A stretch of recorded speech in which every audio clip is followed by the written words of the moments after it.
Okay. I'd like to call the meeting to order and ask everyone to please stand for the pledge of allegiance. Pledge of allegiance to the flag of the United States of America, to the republic which stands one nation under God, indivisible, with liberty and justice for all. Ask everybody to remain standing for a moment of silence. I actually had two friends of mine that died yesterday, so.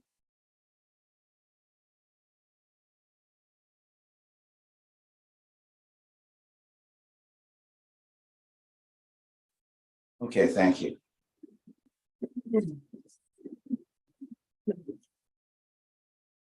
So I'd like to make a motion to open the public hearing.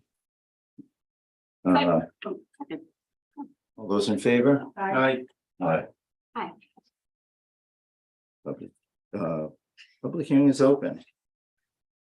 So referring to item number 1, town council sitting as an alcoholic beverage licensing board.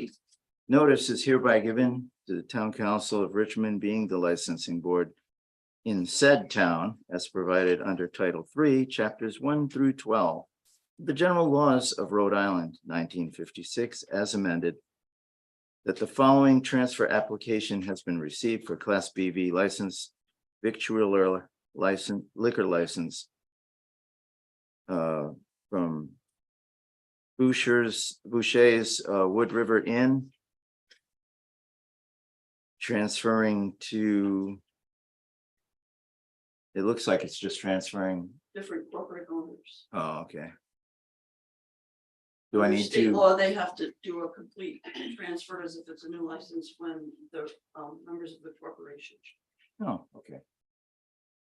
Sir? Yes, good evening. My name is Eric Wallen. I'm the attorney for Wood River Inn. What you have before you is application to approve the transfer of 50% of the company from Tim Boucher to Jim Larissa. Troy Boucher is going to stay. That is one of the owners. The law requires that you approve that transfer. Right. Okay. Yes, the Aaron will be all the taxes and everything current. It's in good standing. We're just waiting for the certificate from the state, which will be provided after this hearing. Okay. Chief, any problems? None at all. It's very well run. Facility? Very few calls, and if we do get calls, it's usually the only calls. I'd like to approve, make a motion to approve. Motion to close public hearing. Oh, sorry. All right. Okay. I'd like to make a motion to close public hearing. Second. Okay. All those in favor? Aye. Aye. Aye. All right. Move to approve. Second.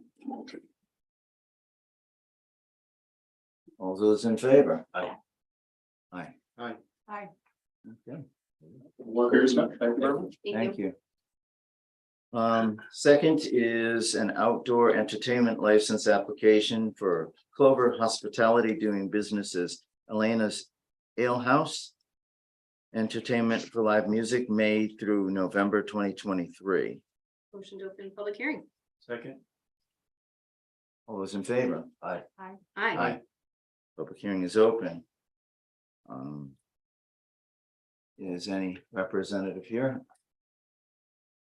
No, I know Ryan. I spoke with Ryan a while ago, but all the paperwork in order. I do have an iPhone here, but I don't, not identifiable. Right. So if you could chat me iPhone if this is Ryan. I don't think This is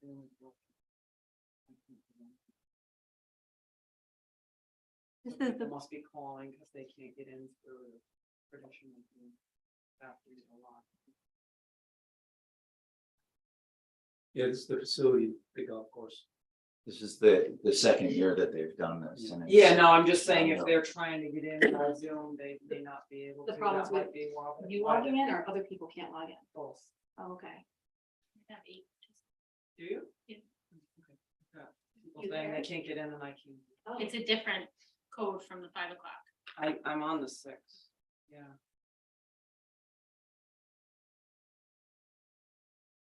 Is anyone trying to? Karen said she's getting messages. People can't get in.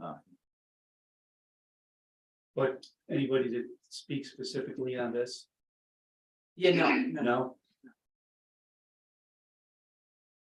Move to close. Public hearing. Second. All those in favor? Aye. Aye. Aye. Move to approve. Second.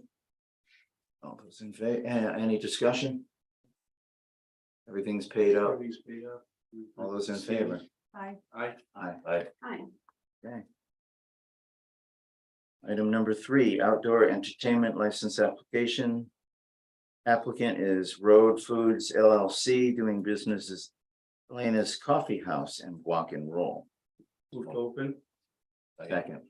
Oh. Aye. All those in favor? Aye. Aye. Aye. Aye. Okay. Same thing, I'm sure everything's in order. Motion to close public hearing. Second. All those in favor? Aye. Aye. Aye. Move to approve. Second. All those in favor? Aye. Aye. Aye. That And was- I do have people.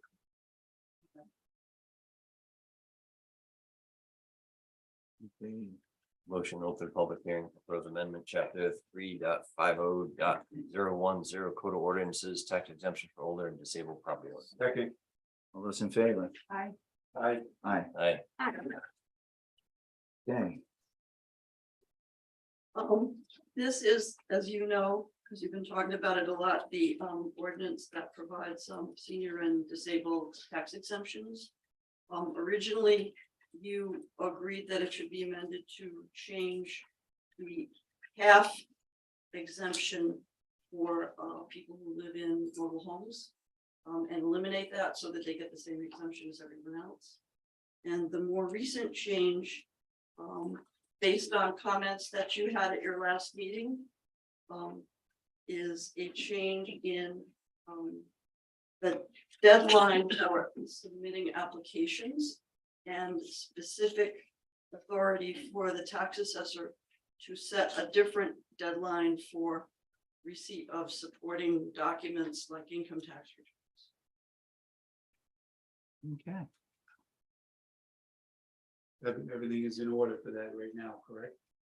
Yes, the You have the specific trailer- language? the trailer exemption would not, Is in the packet, the language is in the Yeah. packet. But I mean, so that way she can.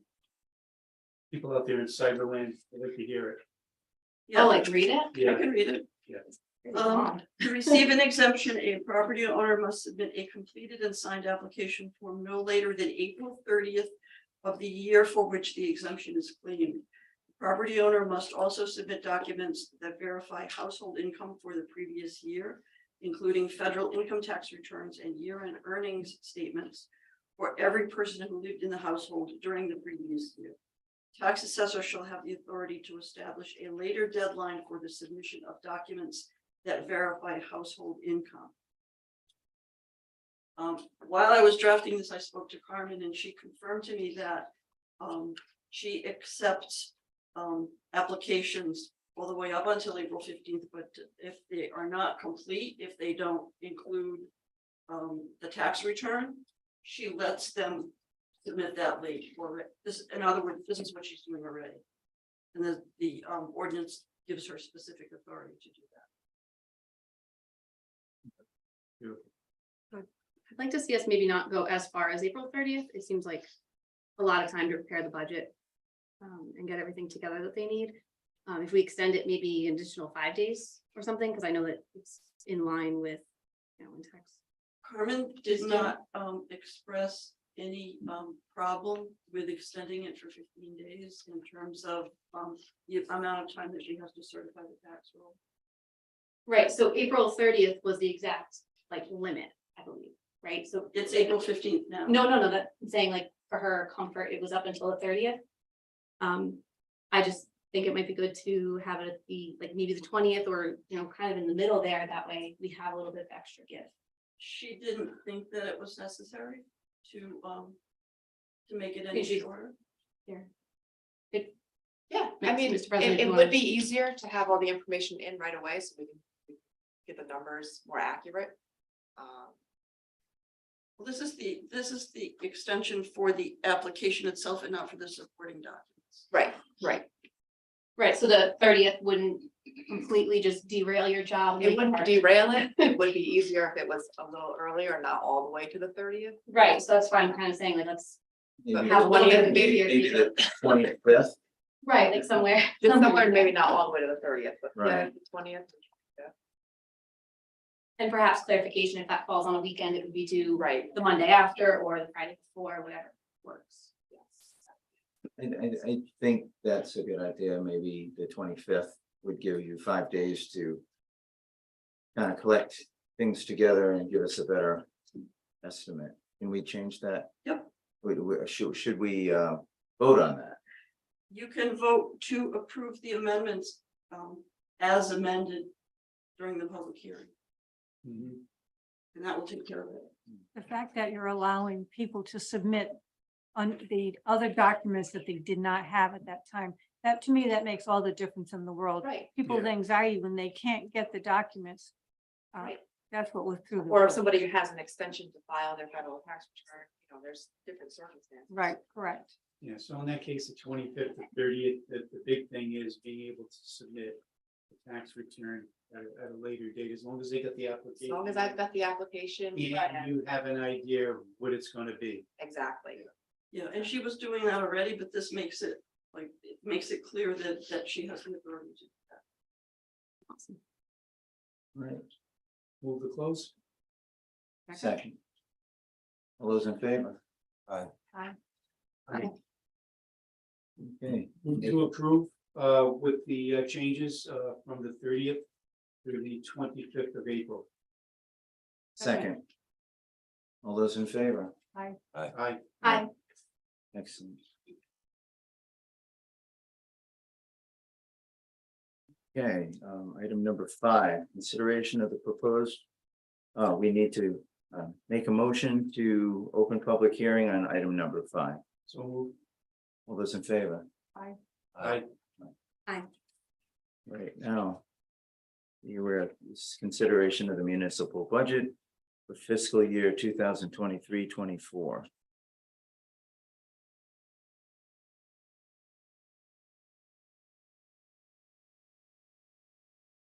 Does anyone on the council have any comment on the decision to approve the municipal budget considered by the to be considered by the electors of financial referendum?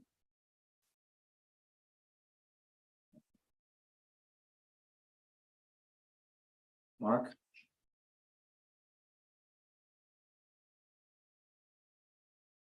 Good evening, Mark Reynolds. First, I have just a few questions and some comments. So first thing, I just want to make sure, excuse me, understanding some of the numbers in here. So from what I can see, the municipal spending on the town side's going up 5%. Is that correct? Yes. Yes, And on one of the lines on that page 2, the building maintenance line is going down significantly from what had been budgeted in prior years. And just wondering what the reason for that was. We did not fill the custodian position. The Sure. Department of Public Works is doing it part-time. Okay, so it's basically eliminating, or there's no longer someone in the town hall, you're going to utilize existing personnel to do that. Correct. Are there any other personnel losses through this budget? Either people who are being displaced, made from full-time to part-time? The other item that was a significant change, and I think this is due to the increased tipping fee, is the cost of the landfill going up $123,000. So do we anticipate an increase in user fees at the transfer station? There is 75,000 coming in from Hopkinton. As a result of us negotiating the ability for their residents to use our transfer station. Right, but there's another 50 that's gotta be made up from that. Right. It is the increase in tipping fees. But that, yeah, But are we, in order to make up for that difference, there is an increase in transfer station revenue on the revenue line. So in order to get that number, are you assuming an increased fees paid by residents at the transfer station? I believe it's more by the commercial, not by the residents.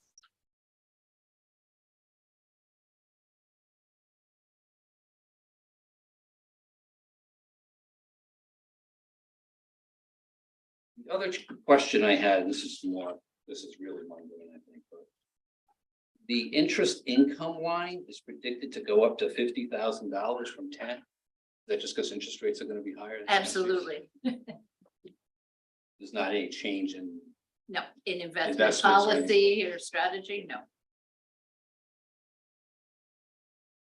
another question was, so toward the end of the packet, and then on page 34, it goes over the different amounts of the levies.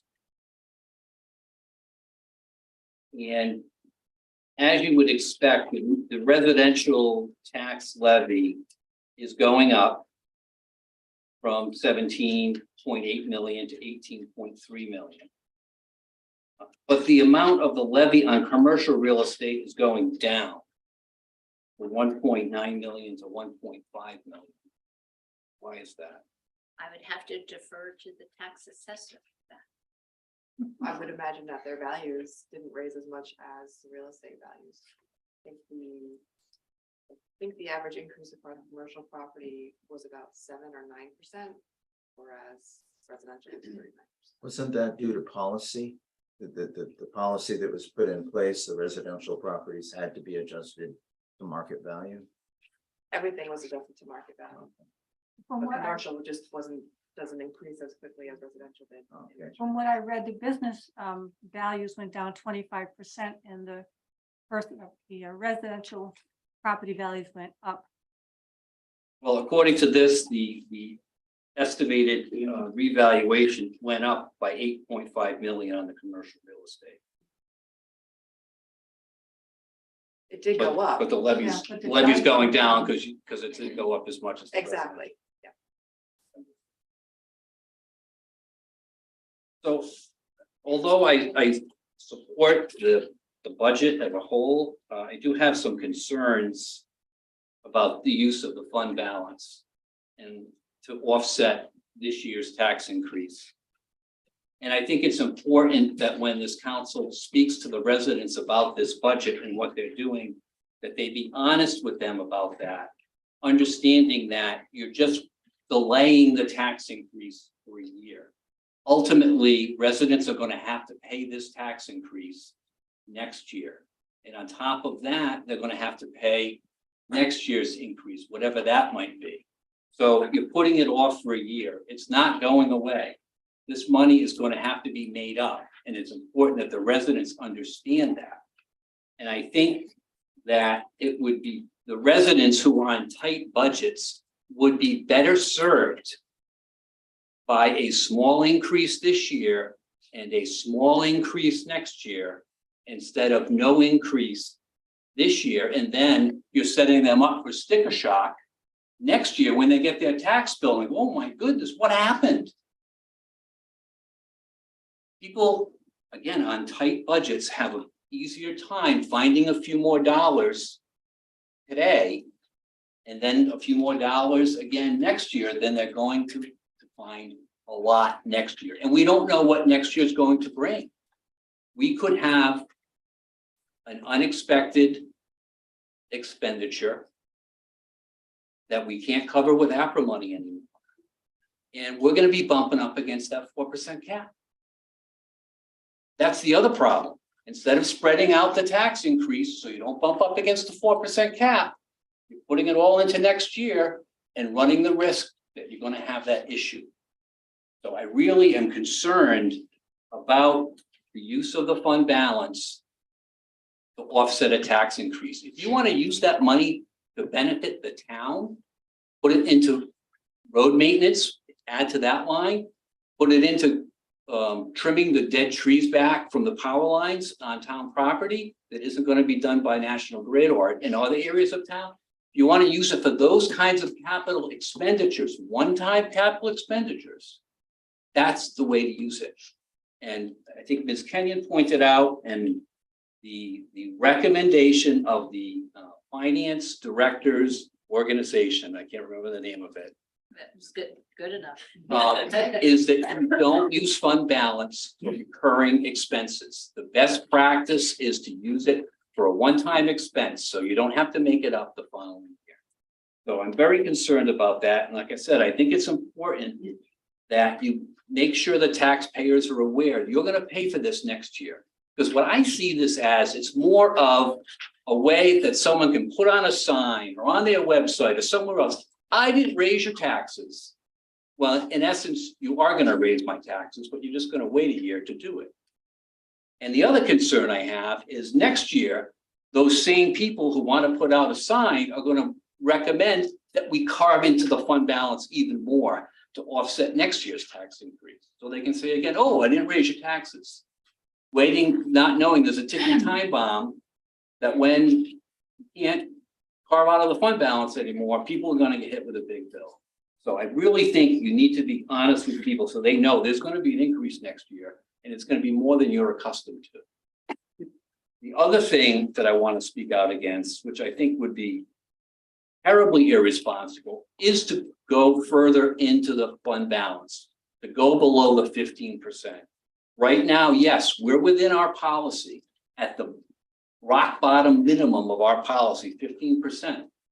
But that same organization that Ms. Kenyon referenced says that we should have 2 months of expenses in reserve.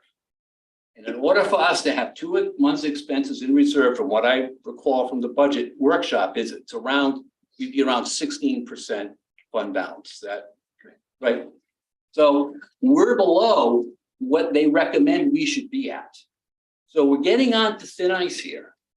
So it would be terribly irresponsible and putting taxpayers at risk to go below the 15%. I think you're on thin ice by going down as far as we are.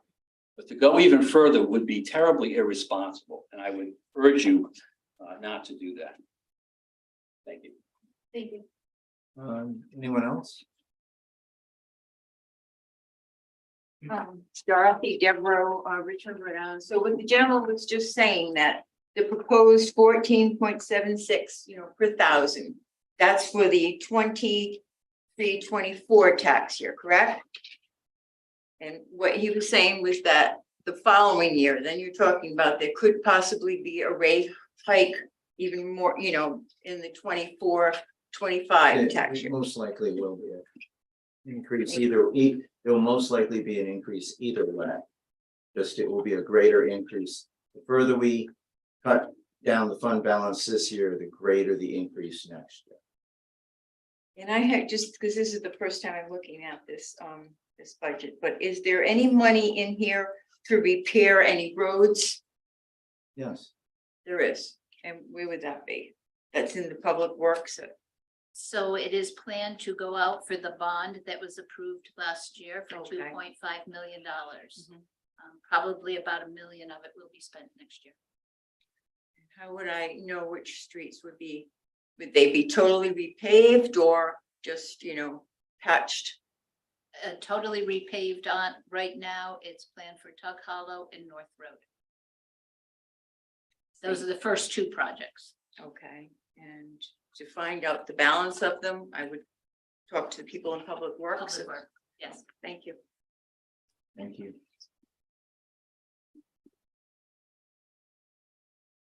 Just in the interest of brevity, I know I should have mentioned it at the beginning, I'd like to limit every comment to 2 minutes. Otherwise, we're going to be here till 11 o'clock. I think I can do that. Gary Stoner, I'm a resident of the town of Richmond.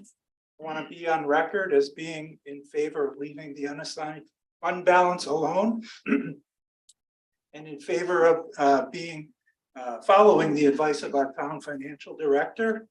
This is what we pay her for. We employ Laura Kenyon as the finance director for the town of Richmond, and we pay her a salary. We should respect her and her professional work, just as we should respect the professional work of the other people that work for us professionally for the town of Richmond. At the last meeting of the town council, a discussion of intentionally reducing the unassigned fund balance in the town budget in order to return a very small amount of money to the taxpayers of Richmond was had. Those who appeared to be in favor of doing so are not financial professionals. And it was clear from the discussion that at least some of the people on the town council are not aware of the purpose and how the fund, unassigned fund balance actually works. Because of this, I use the same analogy. You're on really thin ice in what perhaps are efforts to say in the future that I helped lower your taxes. This is a potential problem because we don't really know what next year is going to bring. We don't know what the taxes are going to bring, and we don't know what the school budget's going to bring and what kinds of responsibilities are going to come from the taxes collected from the town residents. In closing, once again, I want to be on record as being in favor of leaving the unassigned fund balance as it stands in the proposed budget and being respectful and listening to the advice of our town finance director. Thank you. Ray?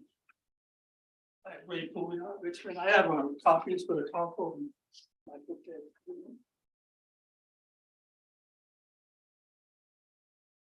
I'm not in support of this budget. I'll not support the budget. And in fact, I'm asking the council to reject the budget and send it back to the finance director and town administrator to make some substantive cuts. To bring this budget in line with, at the minimum, the increase of the education portion of the budget. I met with the finance director and the town administrator last week with two other concerned taxpayers. Finance director was asked if there were any substantive cuts. She could not identify any cuts. This municipal budget is increasing at an alarming rate from 2021 to this proposed budget, far outpacing the education portion of the budget. We are told the problem is the schools, and we are at the wrong place to complain about the high taxes. We're told the town has historically had lean, financially responsible budget, when we are given a budget that is not sustainable and will further burden the taxpayers of Richmond. These are the numbers from page 2 and 3, the bottom line numbers from this budget, this proposed budget. Fiscal year 2021, 6.4 million, it's going to go up to 7.7 million, 19.5% increase in 3 years. The education budget was 20 million, it's going up to 21.6. That's a 7.9% increase. So I added the second table this afternoon because I looked into the budget from 2012. So the last decade, this municipal budget has gone from 4.2 million to 7.7 million. That's an 82% increase, 3.5 million increase. The total education expense from 2012 was 18 million. It went up to 21.6 million, $3.5 million increase. The same increase that the towns had, the municipal budgets had over the same time, and that's 19%. So I'm against the budget, and I hope the council votes against the budget and returns it, and we have some cuts made to this budget. Thank you. Sure. Bruce Olean, Richmond, Kenyon Hill Trail. You're way under your 2 minutes. One of the things I liked about the council is you guys want to be, and ladies are, fiscally responsible. I do not understand deferring a payment of taxes from 1 year to the next. I'll make a quick analogy. I hear on TV, buy all the furniture. You don't have to pay it until a year from January. I'm amazed that people get sucked into that. If you can't pay it this January, you can't pay it next January. I think it's unfair to the taxpayers to skip this and include it next year. And I guarantee, and I don't have figures to produce this, to defend this, I talked to a lot of people. They have no idea of this. And I don't want to call it trickery, because it's not trickery, of this scheme. You say, somebody brought up the idea, well, how do the taxpayers know? Unless you're gonna knock on a lot of doors, they don't. They honestly don't. So I do support the first two gentlemen. Thank you. Is there anyone else? That being said, further, anyone online? To close public hearing. Second. All those in favor? Aye. Aye. Aye.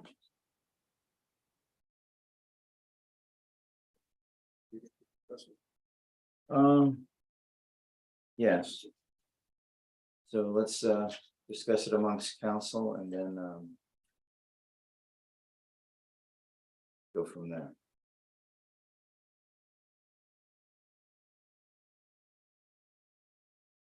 I actually don't see how we would end up giving people a double tax next year if we leave the fund balance at 15%. If we don't increase our spending. Well, you got. Looking for the word here. Inflation. So if inflation is. Today, yeah, this year inflation was what, 8.75% or something like that. The same, if you kept the budget level funded, you'd still have to technically increase it to account for inflation and the loss of the value of the dollar. Well, unless you make cuts in spending. Because when I look at Mr. Poliat's figures here, he's spot on with these. It's really, you know, right now, it's not a revenue problem, it's a spending problem. When you look at our budget is going up in over 10 years, 82%. I was talking to the mayor of Cranston this afternoon in regards to this. And I told him, I said, our budget's going up in the last 12 years, 82%. He looked at me like I had 3 heads. He goes, how the heck could they get away with that? And I said, that's why we're discussing it today. It's something, like I said, it's not a revenue problem, it's a spending problem. And in terms of the fund balance, you know, again, I brought plenty of material here to back up what I proposed. And when Westerly is funding the school and the municipal budget at 100 million, their fund balance is 14%. So it's $14 million. Okay. So when we look at Westerly, then you look at Richmond. Richmond is also getting double taxed for the fund balance because Charahoe has already created a fund balance that we're getting taxed on. Then Richmond is taxing their people for $21 million that we spend, that we have to pay Charahoe. We're paying a fund balance for that again. So we're getting doubly taxed on that. Our fund balance should actually just be for the municipal part of the town, not the school also. Because we pay 38% of that fund balance that's sitting in Charahoe for any expenditures that may come up. Our expenditure to Charahoe is a little over 21 million. When you look at our fund balance is we're paying 15 to 16% of that 21 million, excuse me. And we're holding that. So we're getting doubly taxed. Whereas Westerly, they pay directly to the school system. That 14% fund balance, they're taxing their people once on that money, not twice.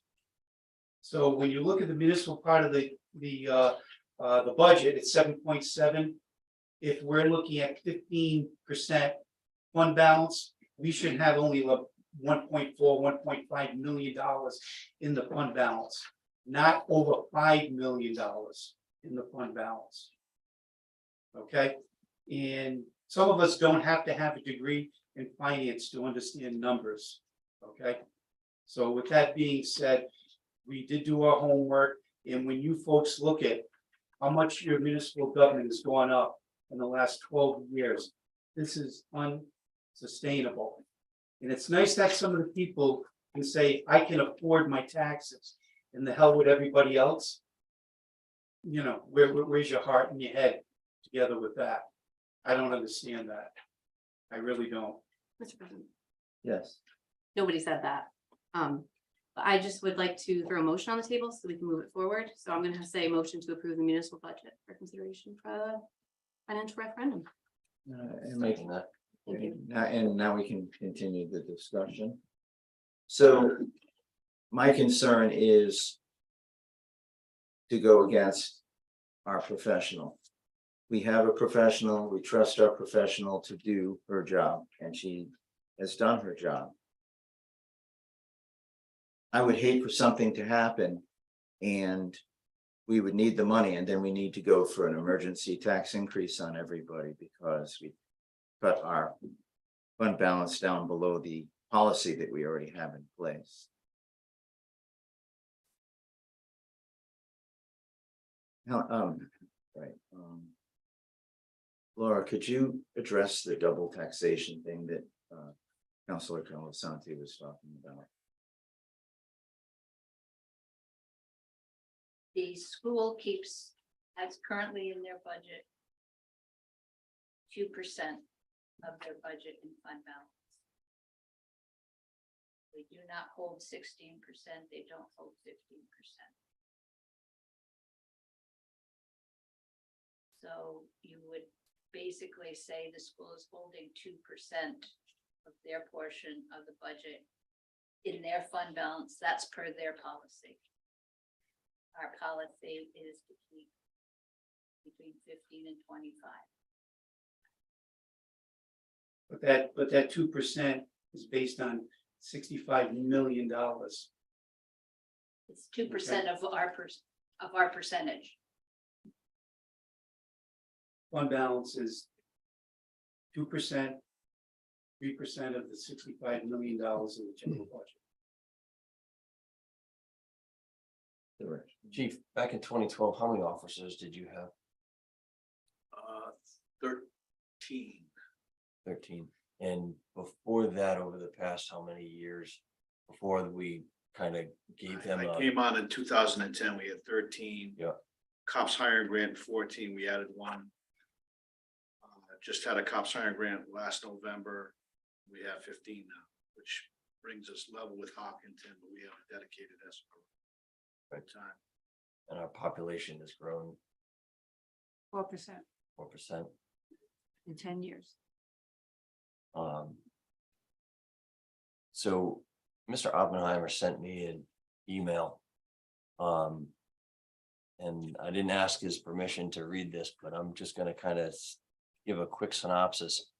And the reason why we need to make sure that we have plenty of money in our account. Because the first tax payment, by September 1st, each year, we have expended roughly 16.6% of our budget. The largest source of money is taxes. The first tax payment is due by September 7th. So how much do we have in September by September 1st? Second biggest source of funds is state aid to education. So by September 1st, excuse me, so given that 19% and 16% have to go to the school, and the weighted average is about 18% of our budget has to go to the school. And then December 1st payments go. So we have a constant outflow of money going to the school, and our taxes that come in are always slightly behind them. And without having that extra buffer there, we put ourselves into a very precarious situation. Then we also have to worry about every time we drop our fund balance, we make bonding. The bonding agencies look at us with kind of a little squint in their eyes. it gives them an uneasy feeling. So you have to remember that it's not just what we're doing in Feel Good Moment today. We have to make sure that our rating agencies and the investors that we're gonna be looking to get money from are comfortable with us. And the fact that we know how to financially regulate ourselves and spend and or save our money. Because if they don't feel comfortable, they don't give you a good bond rating, and then your rate goes up to borrow that money. So this comes from a person who, whether you like him or not, is actually a financial guru, okay, taught it in school. And he says by 14%, you're putting yourself in a very dangerous place, very dangerous. And I've already said that I'm not supporting that. The bonding agencies looked at you're carrying it between a 6 to 10% in order to get a good bond rating. Okay, when you start getting over 10%, okay, then you're getting into a different realm. Okay. 10%, it even says it in our audit report, is a very healthy. And statewide, when I asked the auditor, what is the average statewide in the other 39 municipalities? She said around 10%. Yeah, 10% of Westerly, who's got $100 million budget. It's a big number versus us who have a $6.5, $7 million budget. Well, it doesn't matter because, you know, when you look at proportionally, of course, they have to have more. Because the expenses, if something happens, they're a coastal community. All right, they need the extra money. And that's just based on percentages. So they're not doing anything better than we are. And their fund balance is only at 14%. Westerly is not a comparable town or city to Richmond, not at all. They have a huge industrial base. They have a huge commercial base. They have a municipal airport, not a field with a bunch of Piper Cubs on it. They have a lot of wealthy people who live on Watch Hill, who have homes that are worth $50–60 million. They're So substantially so what you're saying different is than ours. there's a lot more going on in their town, then why isn't their fund balance 20 to 30% then? Because they've they got have so a lot much more going on. Well, then their fund balance would be higher. It would be lower because they have a bigger trough to pull water from. Not really.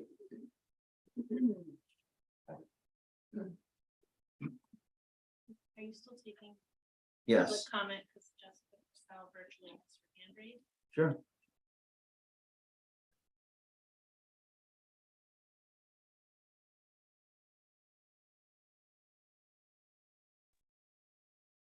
Hi, everybody. So my comment in this discussion is that numbers are only part of the picture. So when we're talking about the increase over the last 15 years, when I look at the chart and I see 2008 come up, 2009, 2010, I remember what was happening then, which is that we were in a recession and the housing market had crashed. So housing values went way down, taxes went way down, and since then they've been climbing up, which is a good thing. I would argue it's gone a little too far in one direction, but we have rebounded from the recession over the last 15 years and again had another interruption, which was COVID. So that was my first impression looking at numbers and charts. And then the other thing, and I'm sorry if this has already been asked, but I was wondering if Laura could answer if there was like an average amount the fund balance has been used or needed in past years, or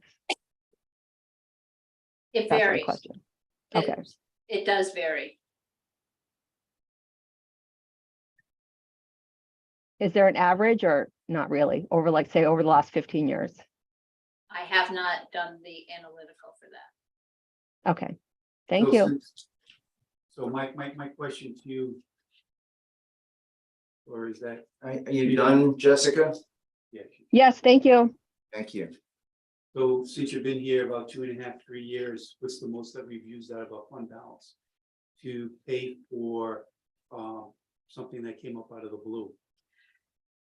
The answer is slightly different from what you just asked. The answer is how much have we used? I do have the last 4 years. 1920, we used 185. 2021, we used. 75,000 Yes, out of 5.2 million, okay. Or close to it. I don't know what the fund balance was at that point. 2021, we used 166,000 roughly. 21, 22, we used 150,000. 22, 23, we did not use any fund balance.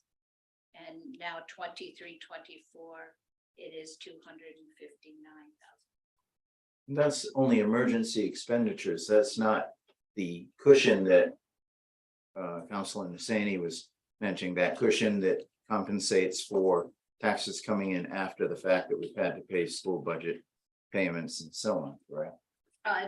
Different Calculation, different. I think what she's computation saying is this is the amount that's been used used in the budgeting process. right. in the budgeting process to budget, to balance the budget. So it's nothing new, we've used it, 166, 180,000. So what we're doing is we're just asking that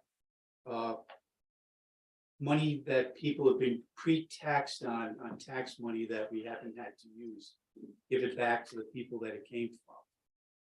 Because the inflation and whatnot, what's going on, and, you know, there are a lot of jobs being lost right now. My daughter works at Hasbro. After Christmas, 1,000 jobs from Hasbro, because they weren't making their numbers. Amazon, same thing too. Tens of thousands were laid off. So with that being said, not everybody is doing as well as some people that advocate that I don't care what my taxes are. I like a nice rural community and to hell with my neighbor, because that's basically what they're saying to me when I hear that.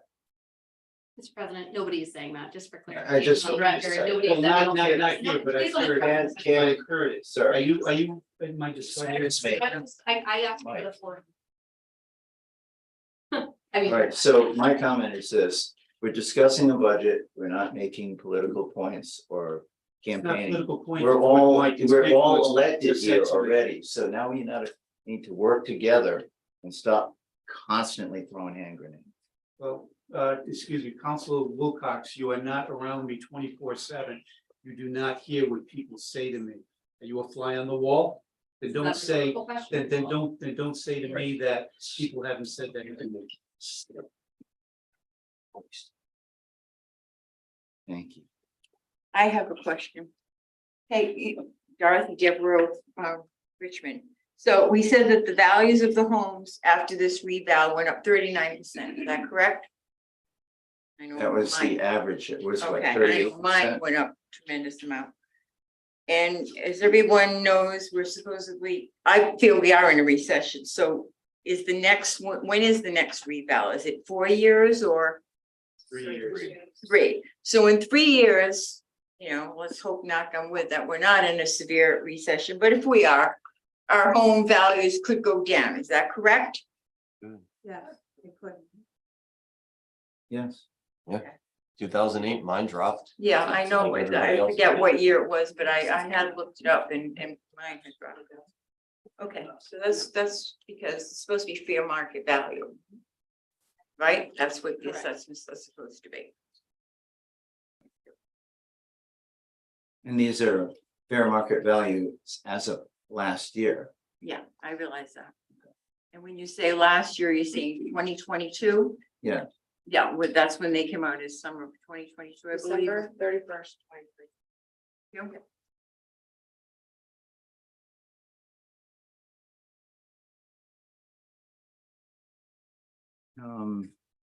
More discussion from our audience, taxpayers.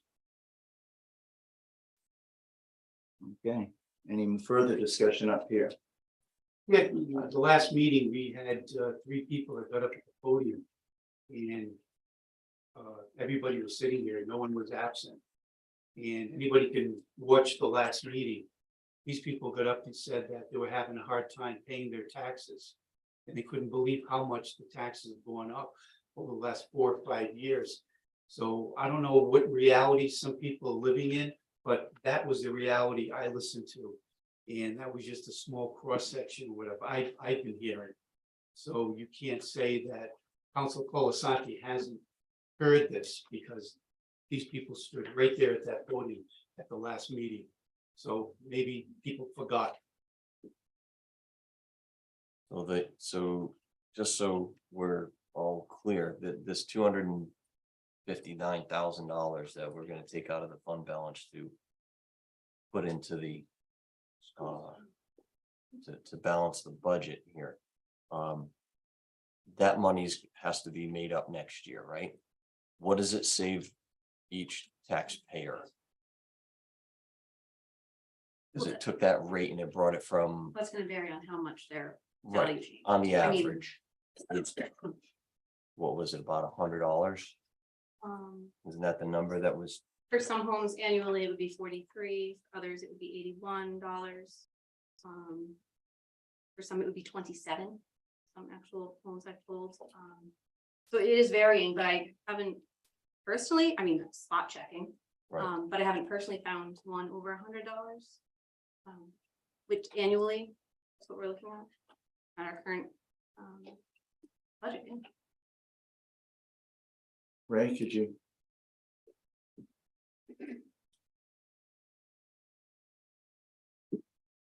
On Mr. Colasanti's point, that there was people here last week, 2 weeks ago, in tears, or practically in tears, talking about they're having a hard time. One girl said she can't afford repairs on her home. We should be talking about cuts. We should be talking about cuts. The average taxpayer, when we go into a recession, we cut things. We don't go out to eat as much. The town, there's no cuts, no substantive cuts in this budget. And we need to be talking about cuts, not the fund balance is another issue. But we should be cutting the spending. Where would you recommend that the town cut? Specifically, so that we can have an earnest conversation. I don't work for the town, Rich. No, you're making the statement. Rich, I'm asking this simple question. the budget has gone up 20% in 3 years. The municipal budget, 82% in 10 years. I hear you. Okay. So my question is, do you have? You don't want to know where I would cut. You really don't. I do. If I didn't want to know the answer, I wouldn't ask the question, right? With these increases in this budget, there would be fewer people sitting up here on this count right now. Because this is obviously being mismanaged when you continually raise taxes at this rate. So I'm telling you, you don't want to know where I would cut. Okay. So when somebody sells a piece of land and then puts houses on it that will bring in $5,000, $6,000 a year, and 4 houses go up on that piece of property at $18,000 a student, you're talking $140-something thousand that the taxpayer now has to absorb. That goes on to the budget. But the town only brings in maybe 25 grand. Town brings in 25,000, but has to pay out 140, 150, and even if they have more kids, almost $180,000. Where does that benefit? How does that help? It's an excuse, right? It's not an excuse, it's reality, because there's a piece of property that was sold. Okay. 4 houses are going on it, potentially with 2 to 3 children in each house. That's a lot of money that the taxpayer now has to absorb. That goes into the school budget. I'd like to speak to that. Mark? There's Mark Robar from James Trail.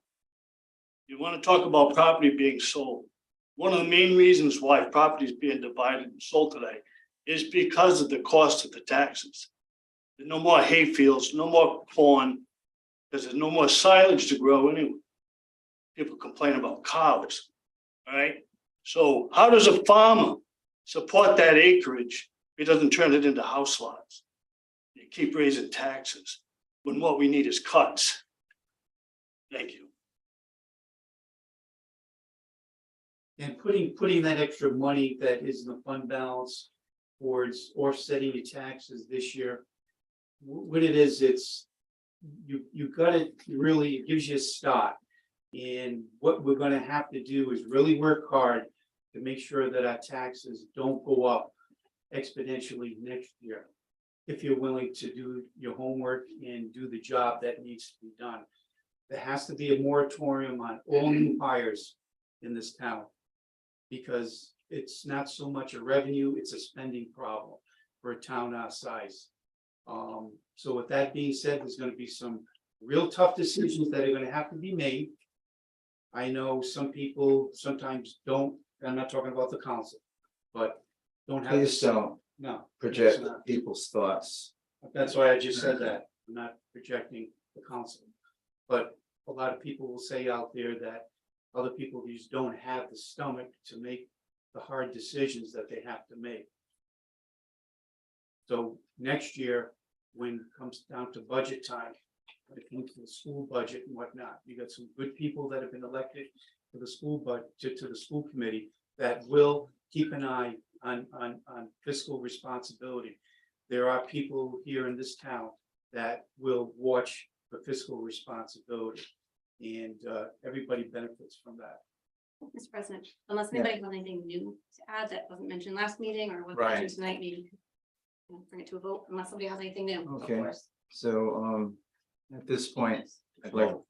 Yeah, I just had one more question. So from when each department initially, submitted their budget, has there been any reduction by the council? No. Why is that? Any compromise?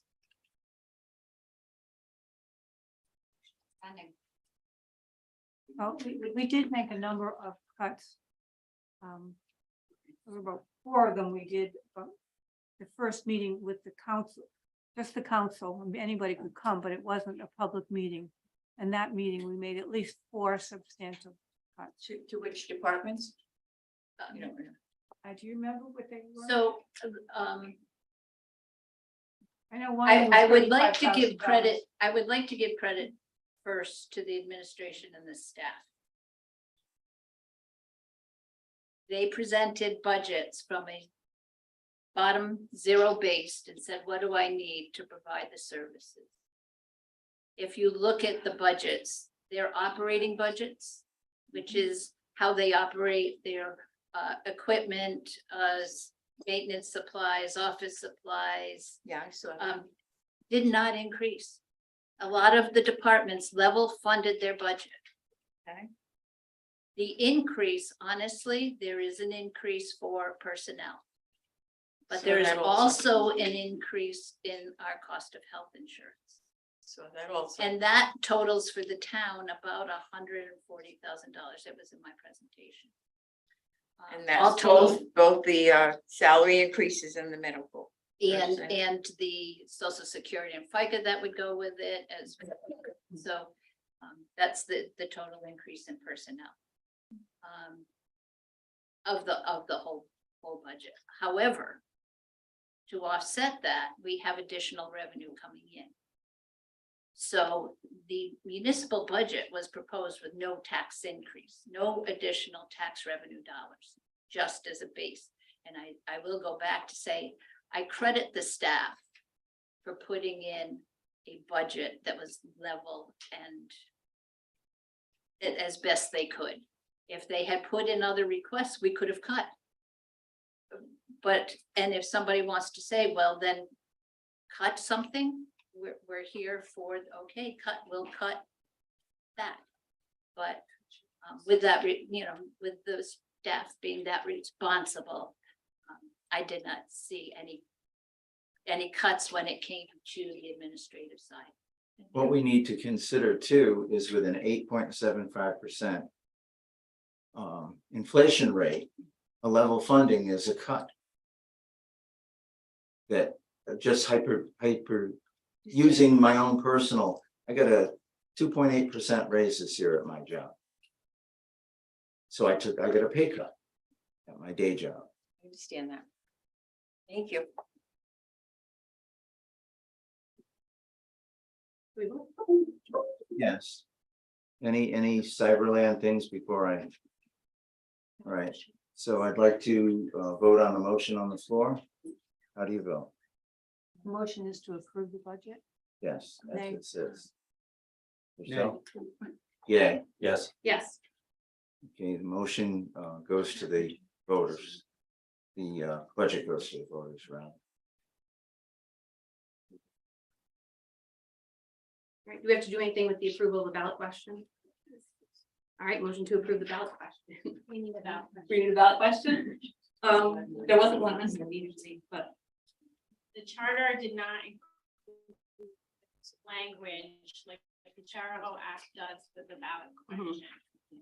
Given this is our first financial referendum, I would like the council to give me the language because then it has to go to the printer for ballot printing. I defer to Karen for that. It would have been nice if someone had told me that we needed this language before this meeting, but what I would suggest is should a municipal budget in the amount of XXX be approved? Perfect. Karen did reach out to Hopkinton to see what they use for a question, and essentially that's it. Should the municipal budget be approved, yes or no? Was that correct? And then there was an explanation, I think, below it. Should we read that? Right. So the other reason why I asked it to bring Charahoe budget, so the ballot question Hopkinton uses is, shall the proposed fiscal year 2023-2024 budget be approved? An explanation to the voter on the ballot that says the vote yes will be approved, a vote no will be to reject. And that's what Hopkinton does. There was concern that a total amount wasn't on that for Charahoe, so that's why I did not put that forward. So what Karen suggested, if you did put shall the proposed fiscal year 2023-24 budget of the total amount be approved, that might satisfy. So I didn't want to. Should we separate school and municipal budget? No. I Can't. would. Oh, I don't Because think, because the Charahoe budget has already been approved. Correct, but the state aid may change, which could, we maybe might have to reallocate funding. Then I'm Okay, so just leave it as a larger number, yeah. Before we go further, Ms. Dins. Louise Dinsmore from Richmond. This particular line here or agenda item is of particular interest to me because when we vote on the school budget, it's just really the language is a straight yes or no, up or down vote. There isn't any reference to a dollar amount on the ballot. So I would hope that there would be a dollar amount on the ballot so the voters know exactly what they're approving. And I would submit to you that if there is a percentage increase, which there is as of right now, a 5.01% increase. Is that right, Laura? That's Nope. not right? No, it's, well, this is going to be my question to you. The expenditure budget, including the school, is up 4.89%. The tax revenue is up 0. So putting a percentage without understanding what the percentage is might not be clear. Okay. I just would like us to be forthcoming and transparent with the taxpayers if there is a percentage increase that they're being asked to fund. If there isn't a percentage increase that they're being asked to fund, then I would say, put the dollar amount on the budget, on the ballot. But I just, to Ray's point. We don't know what the final state aid is, so we really can't accurately. Okay, just to Ray's point, the municipal budget has gone up almost 20% over Okay, the last. okay, we don't need to. Mark, Can can I just finish? That I would No, like the the whole- taxpayers to know the if whole there is an increase, that's point all. was, That's all. the point is that we talk about that we beat a dead horse. We've already voted to put the budget to the voters. So let's put the budget to the voters. So if the ballot question can include a dollar amount, I think that would be in the spirit of transparency. Thank you. Mr. President. Yes. We don't have a dollar amount, right? We do. We do, okay. It's We just don't that know we what's need needed. the So- bottom line, not. Right, so my concern with putting the number on the ballot is I think we need to look at the budget as a whole. Not just a bottom line number. I don't know, I'd like to consider not having it on there, but when, for the sake of transparency, when I come to vote, the numbers were all on the board, including what Charlestown paid and what Hopkins paid for the school budget. We could do something similar. But also I'd like to encourage people to look online or call the town hall for a paper if you need that, because you should know how you're gonna vote before you come. Personally. Well, I like the idea of having a number, at least people know what they're voting for or against. I'd like to see a number as well. I don't think it would be that big of a deal. Can we actually put it, can we actually put an accurate number there, or is this subject to change? No, the bottom line of expenditures for the budget, town and school, as you have presented,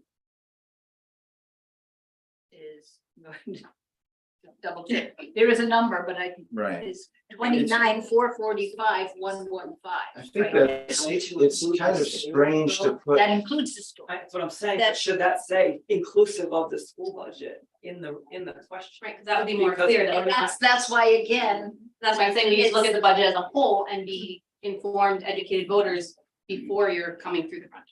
and that's why, again, I can give you the bottom line, including the school, but I can't put an approval of this town and school. What's the deadline? Yeah, For so we're- printing this out. Well, we're more under the deadline for warrant, which in the charter language does say that the total amount has to be included on the warrant. So the total amount will be included on the warrant. And the ballot question has to appear on that, and then we have to advertise that no later than, I believe it's the 19th. could we, I know we don't have the final numbers, but I'd still like to separate out the school budget, because that's something that everybody voted for already.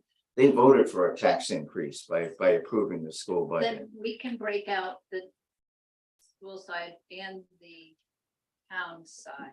Right, because if we do that, it shows that the town has done a pretty good job of keeping things under control, whereas if you put in the inflated school budget in there as well, it just makes things that look that much worse, even though. It would only be the Richmond's share. So right now, the Richmond share of the school budget is $21,684,748. That is what the letter from Chariho came, and the town budget would be $7,760,357 for a total of $29,445,115. And what you're saying is that if the revenue changes, we may not have to pay as much to Jericho because state aid will cover. I part of it? don't know if they will, right, I don't know if they are going to have to reallocate, but, you know,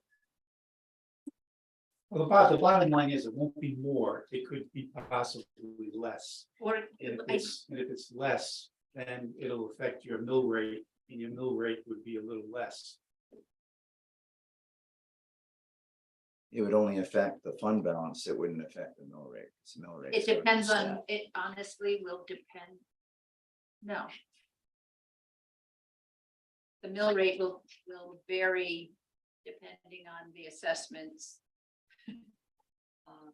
To support what we have in here, however, there's no tax increase on the budget, so as it sits. Right. So the revenue is the revenue. I think we'd be okay with putting the two numbers I just said. Okay, The school is this, the town is this, because it's the expenditure side, it is not the, it is the use side, not the source side. okay. Sounds great. So So do we need to make a motion to present the question as we've just described it, and You need a refresh on. Yeah, so if we're gonna put the two numbers, could we put in parentheses on the school side already approved on? Yeah, I think that's April smart. 4th? I wouldn't put anything in parentheses. I would say this number includes the amount XXX that has already been approved for the town share of the charitable budget. If you're Yeah. splitting it out in two, then you can only say. Well, you are splitting it out in two because you're giving, the first line is the total. The second line is the amount that goes to charitable. Or I actually thought it would be 3 for a total of. Yep, you could do it that way too. yeah. The that would- school budget as approved on whatever date the school was approved. The town budget, the municipal budget, because I always have trouble in municipal and town because it's the same, Yes. right? And then the Of, total. of 7, and then a total budget of, and there'll be 3 numbers. Yeah, But the as long as they're schools in- will indicate when the school was approved. As long as they're in simple declaratory sentences with no parentheses. Right. Because it's Keep it important, it's simple. important to make it as easy as possible for people to understand what they're. Right, Right, because we don't want people to think that they can now change their mind and vote against the school budget, because that's Right. done. Right. But it's one question. Yes, it But is it's one, it is one question, Three amounts. right? All right, so make a motion that there'll be three line items. One line item is the Charahoe expenditure side. Second line item is the town expenditure side. And then the total would be the third line item. and I second that. And you could put a sentence after that that says, this total amount includes both the town budget and the charitable budget that has already been approved by charitable voters. Right. Okay, A roll call? all those in favor? Aye. Aye. Aye. Aye. Motion carries. We move on to the consent agenda. Unless anybody has anything to pull, I'll make a motion to approve E1, 2, and 3. I second, okay, all those in favor? Aye. Aye. Aye. Okay. Public forum. I just want to make set a couple of ground rules. First, you address the president. Keep it to 2 minutes. No items that are already on the agenda. And no second bite at the apple. So come on up. Please state your name. Chambers from Richmond. Okay, I'd like to share this from the town of Barrington, resolution in support of stronger state gun safety laws. Whereas every day, 120 Americans are killed by gun violence, alongside more than 200 who are shot and wounded. And on average, there are nearly 18,000 gun homicides and nearly 25,000 gun suicides every year, with nearly 6 out of 10 gun deaths being suicides. And whereas people in the United States are 26 times more likely to die by gun homicide than people in other high-income countries. And whereas there are an average of 51 gun deaths each year in Rhode Island. And whereas firearms are the leading cause of death for children and teens in America. And whereas 350 children under the age of 18 unintentionally shoot themselves or someone else in the US every year. From 2015 to 2022, there were more than 2,700 unintentional shootings by children, resulting in more than 1,000 deaths and 1,700 injuries nationally. And whereas guns from home or a friend or family member's home are used in the majority of child firearm suicides, as well as targeted incidents of violence on school grounds. And whereas access to a gun triples the risk of death by suicide and doubles the risk of death by homicide. And whereas between 2009 and 2020, the 5 deadliest mass shooting incidents in America involve the use of assault weapons and/or high-capacity magazines. And whereas a 2019 study found that mass shooting fatalities were 70% less likely to occur from 1994 to 2004, when the federal prohibition on assault weapons and high-capacity magazines was in effect. than during the approximately 13 years studied before and after the prohibition. And we should not have to live in fear that gunfire can ring out at any moment, whether it's at an elementary school in Uvalde, Texas, while grocery shopping at a supermarket in Buffalo, New York, at a party in San Bernardino, California, or a parade in Highland Park, Illinois. And whereas we renew our commitment to reduce gun violence and pledge to do all we can to keep firearms out of the wrong hands and encourage responsible gun ownership to help keep our children safe. Now therefore be it resolved that the town of Barrington calls on the Rhode Island General Assembly to pass common sense bills to keep Rhode Islanders safe from gun violence in the 2023 legislative session, including S379/H5300 to prohibit the future sale and possession of assault weapons, S321H/H5434 to require the secure storage of firearms, passed and adopted by the town council of the town of Barrington on this Monday, May 1st, 2023. In contrast, at So the April Kristen, I need 18th, to, I would I like to need to finish, hold you to please. 2 minutes. In contrast, at the April 18th meeting, Kristen, I Yes. need to hold you to 2 minutes. I beg to, I have 45 more seconds, please. Okay, With the exception of Councilor Wilcox, the council passed a resolution sent by the Barrowville Town Council in opposition to Rhode Island 2023 gun legislation with no discussion or input from the public. Two of the bills this opposition resolution seeks to thwart are the assault weapons ban and the safe storage bills.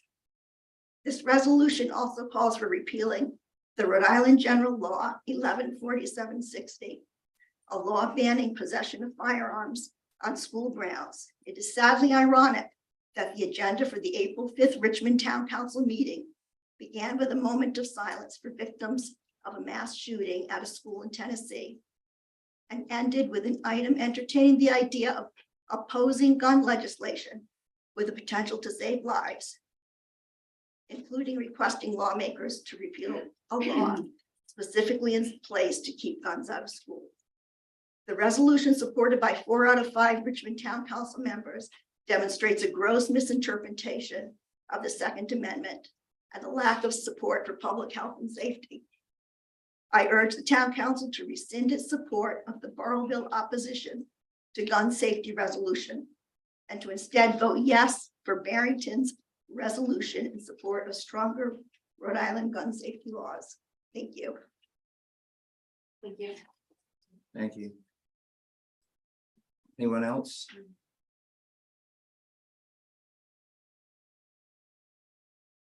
Okay. Motion to close public forum? We don't know much. Oh, we didn't. Oh, okay, It's not the same as the others. okay. So we move on to reports, item G. And this is my request for consideration for the participation on the Washington County Regional Planning Council and a presentation by Jeff Broadhead. Hi, Jeff. I apologize for not coming a month ago. I had 0 voice, and so you get a little bit of a voice today. My name is Jeff Broadhead. I am a resident of Richmond, although in 2 weeks, hopefully our house will be finished and we'll move to southern Richmond that most people call Charlestown. The Planning Council is an organization, it's a nonprofit organization founded by Richmond and the other towns of Washington County. And what we're asking is that each town either reappoint their representative or appoint a representative. Richmond hasn't had anybody since Henry Oppenheimer went off. He was one of our founders and was very active throughout his tenure on the town council. Usually the rep is the town council president, but not always. So it's entirely up to you. The organization meets monthly at a time that everybody agrees to. I am the last so far, executive director. At this point, I have retired, but I'm still volunteering to get it to the next stage when we have the next, I said I'd take the next couple of meetings to get it going again. The organization was very active for years. It functions on two levels. The first is the town council members who will form the planning council get together. And one of the things that they do is they each talk about what's happening in their town. And this, for the members, was often the most important thing that we did. It didn't support the organization, but it was, it ranged from little things like a town population increased, they could get a new liquor license. How do they handle it? What do the other towns do? And everybody had ideas. People on the council and on town councils for decades, others who were brand new. And so it enables a bridge between towns to learn from each other. Almost separate from that is whatever the staff does, which is a project basis. And some of our projects have been large, like during the Obama administration, the Recovery Act. We handled all of the energy dollars for Washington County. We did assessments in 146 public structures and did actual physical improvements in 80 some. Then those range from, you don't think there's 80 public structures in South County. But some of them are little things like just a little tiny building with a pump in it for part of the water system. And if you change that to a more efficient pump, you save money. So that's one of the things. The biggest thing, and this is what took my energy away from the day-to-day Washington County activities, was our streetlights program, and Richmond, among the other towns, benefited from this. We reformed streetlight legislation at the state level, allowed the towns to get control of their lights away from the utility, and go with, in most cases, a 60 to 70% reduction in cost, and I think Richmond's was above that. So the project, the planning council has done the small things, the communication, and the big things. So we're asking that you appoint a member, one of your sitting council members. And then once the person is appointed, I will take care of communicating about our next meeting, which is the right thing. Is there a dues associated with joining this group? In the past, there has been dues there. We haven't charged dues in 2016 or 17, in part because it was supported by the Streetlights Project. That would be up to whoever's on the council. Right. With no paid staff, there's about $8,400 in the bank. That will handle, all of the expenses of meetings for another year. If the council decides to do a large project that requires paid staff, then the situation may change, but there's no dues set. Right. And we understand, you're all town council people, so you understand the budgeting process. So Right. You're not going to propose something in September. Are there particular projects that you're working on now? No big projects right now. No, So I it's have really retired. just a I'm- networking opportunity once a month. Well, yes, and the issues that are discussed are issues which affect more than one town. It kind of looked to me as if your focus was on Charlestown, South Kingstown, and Narragansett. No, not Because of during the time. topics and things you were, see. Your focus on sustainable tourism and your involvement with URI Coastal Resources Center and the Rhode Island Sea Grant. So I'm just wonder, like, what would it be really worth it for Richmond to have someone take that time to go to that meeting? Well, the agenda is set by the council, not by me. And that from our website, and the Yeah. website needs updated. Unfortunately, the consultant who holds the passwords for it has disappeared. Ah, I cannot change it. I haven't been able to change it. okay. I've been in yeah. touch with the company. I will get it somehow. But it's very frustrating. Mr. President. Yes, I can change some of the headings, but none of the content. It's actually a nice segue into my question, which is, I was under the impression you were not currently meeting. Are you guys meeting monthly as it is, and you just don't have a Richmond representative there? We don't have a Richmond representative. We did have a couple of meetings last summer Mhm. and then did not have a quorum for a couple of them. So we decided to wait until we could regroup and then do a recruitment effort for the towns that had come up. Okay. When is the last time that you had an active participant from Richmond? It was Henry Oppenheimer. Okay, so. And he Henry's- left when he left the town council. So that was in 2016. Yeah, I believe there was one appointed, but never came to be. So. And in What? 2016, 17, and 18, and 19, we were active. lots of Right. So who would you say was the biggest thing that you guys, that we worked on, decided, hey, look, this affects everybody in down South County? What did you guys do? Getting legislation passed, anything like that? Well, there were several items of legislation that were critical. One of them was just before I came on, which was and this was Henry Oppenheimer's lead at the planning council, was to amend the legislation for the real estate conveyance tax so that the towns got a part of it, since most of your revenue comes from property taxes. This was linked to property taxes by the towns, but not by the state. The planning council wrote the legislation, started it, and then brought the league. The league came in, and it was a joint effort to get that. That gives you significant revenue every year. So that's one thing that affected. Streetlights project clearly affected all the towns. There was one, we were just finishing when I came on, which was about a change in the rules. Some of you may remember more than I do, with temporary police that you need in the summer. This was raised by Block Island, but was affected by many towns that have festivals and things as an issue, because they were going to have to be graduate from police academy. And I don't know the details, but this was something that affected the town. So most of our projects affected all of the towns, some more than others. I mean, obviously, sea level rise is one that affected the coastal communities, west and south Kingstown, Narragansett, and North Kingstown.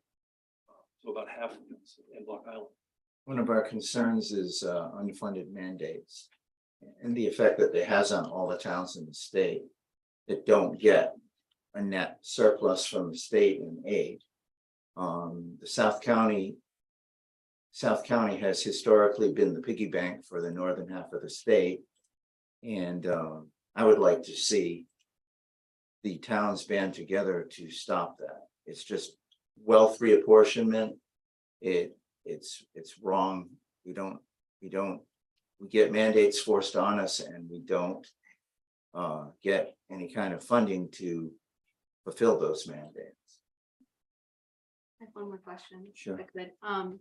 So you used to post on the Secretary of State's website your minutes, but that stopped just because you guys haven't had a forum. So once you get this body back up again, is that something you intend on doing? Yeah. Awesome. Yeah, we put right in our bylaws that we follow. Right. So we noticed. Awesome. You also had on the website that you are involved with transportation planning. Do you know, like, what has happened, or has there been any project completed on that? The involvement with transportation came about with several items, none of which became our projects, but we would testify, we would lend support, we would participate in meetings around the state. Some of them were like when the Amtrak was going to change, it was part of the Northeast Corridor, we got involved with that. Prior to that, we had a seat, probably still have a seat on the part of the state planning, not the state planning council itself, but the transportation advisory board that's underneath it. And so we would see lots of those things before they came in.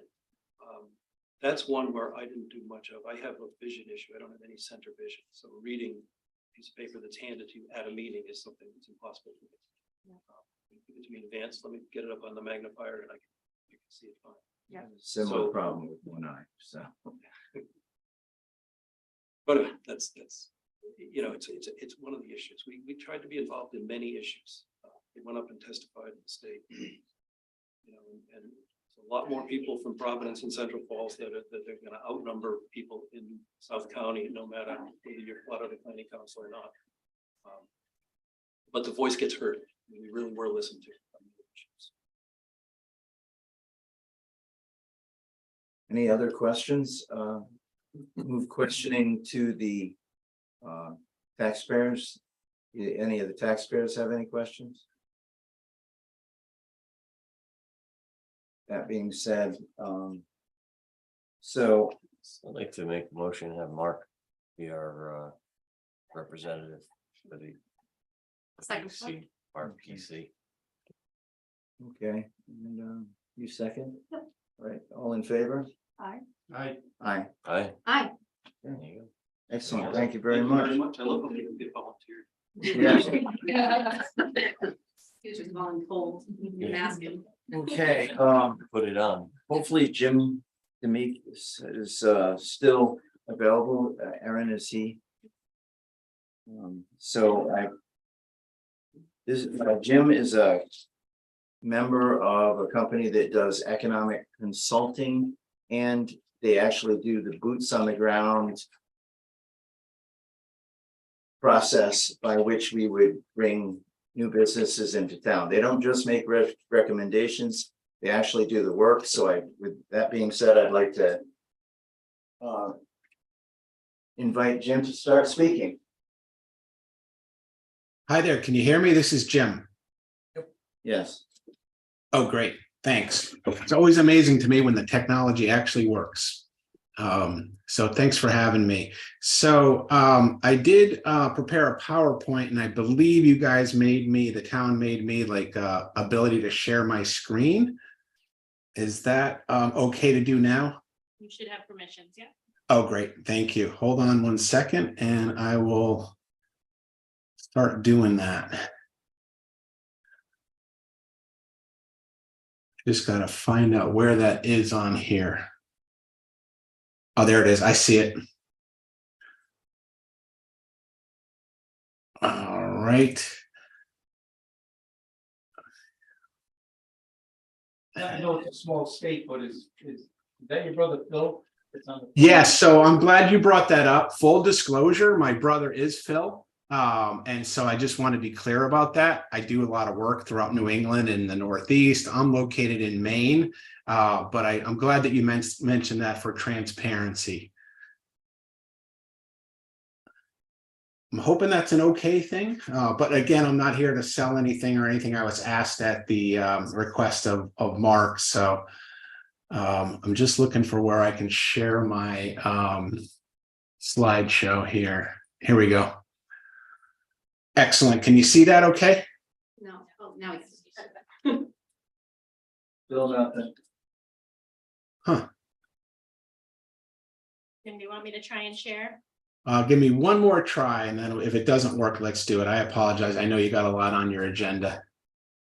I think I might have not hit the right button for sharing. How about, can you see it now? Yep. Yes. Excellent. I apologize for the delay. All right, so I'm just going to walk through a slideshow. It's just to sort of address some of the, like, give an overview. When I was approached to sort of just talk a little bit about this, I just wanted to give an overview of like economic development services, and then a few different approaches for a town that's like Richmond. And it's based on experience that we have and myself have over the last basically 25 plus years doing this kind of work for municipalities, for regions, for states, and then also working with private developers. So that's a little bit about me in case you want to, and I provided this PowerPoint, so if you need to contact me or reach me, that's my contact. I've been working in economic development for 25 plus years. I was oddly enjoying your discussion about the budget because my original background was in municipal finance, and those are not easy discussions, and it's not easy trying to finance town services. So I do appreciate all those comments. In terms of our company, just a little bit, just so you know who you're talking to, we've been in business since 1999. We have 27 employees. We're all remote right now. We used to be located, headquartered in Saratoga Springs, New York. We had an office in Richmond, Virginia, and then we had employees in Maine as well, because it's where I founded my own company 22 years ago, and then merged with my partner 12 years ago, Rob Camoin. We've got over 1,500 projects that we've worked on, and they run the gamut in terms of the kinds of projects that we do. Let me just go back up here, trying to minimize something on my end that I can. There we go. I apologize for that. But in terms of our work, it expands 46 states, and we consider ourselves, we are the only full service economic development firm. And by that, I mean, there's lots of firms that do economic development plus engineering or economic development plus law, but we do economic development, workforce development, and lead generation for business attraction. Last year, our consultant team, we completed 200 plus projects. Our work spans across strategic plans, targeted industries, market analyses that include real estate analyses, impact studies in terms of impact of projects on fiscal conditions and return on investment, but also economic impact analyses. We have an engagement team. When I use that term, it's people that specialize in business intelligence, where they're talking to and gathering information about companies across the globe and looking at whether or not they're looking to expand or move, and then producing what we call qualified leads for economic development. So these are potential companies. They could be real estate developers interested in making a move or potentially interested in making a move. Some of the work that we've done, and I'm going to go quick and then I'll take any questions that you have, because I know that you're pressed for time. I picked out stuff that we've worked on in Rhode Island. We're actually currently working for Commerce Rhode Island on the state's long-term economic development strategy. We've worked on grants for Skills Rhode Island to support small business systems. We've done market and impact analysis for Pawtucket. We just finished an economic development plan for the town of Foster. We did a lot of work around offshore wind and in terms of both workforce and understanding what other states are doing for business development. It was led by the North Kingston Chamber of Commerce. We did a minority business assessment and strategy for the Rhode Island Foundation. And then we worked on a project called Innovate Newport, which was the redevelopment of the Sheffield School. And we did the market analysis, impact analysis for incubator and co-working there. Our work across New England includes, we have a lot of ongoing work for the town of Groton, Connecticut, which isn't very far away from where you're at. Which includes their economic development plan. We did assessments of their different corridors or areas of town in terms of what can be supported in the market.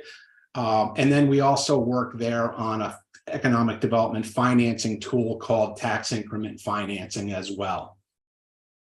In terms of development work and for developers, right nearby where I live in Scarborough, Maine, we do all the market analysis and impact analysis and ongoing services for business development for a project called The Downs. And it's a 300-acre mixed-use development site that includes everything from residential to commercial to public use to an industrial park as well on that site. Town of Chelmsford, Mass.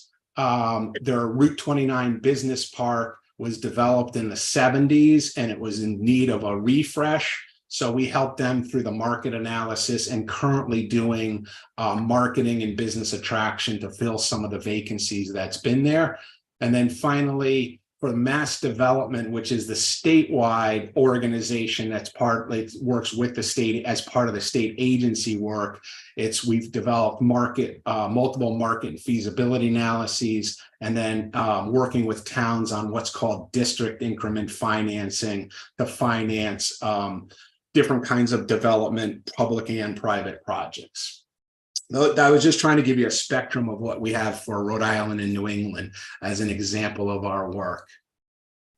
I know that you're facing a lot of potential need to capture some commercial development and diversify your tax base and have economic growth, take pressure off of residences. And I just want to, through the course of our work, I just want you to know that like a successful project or initiative requires certain kinds of feasibilities.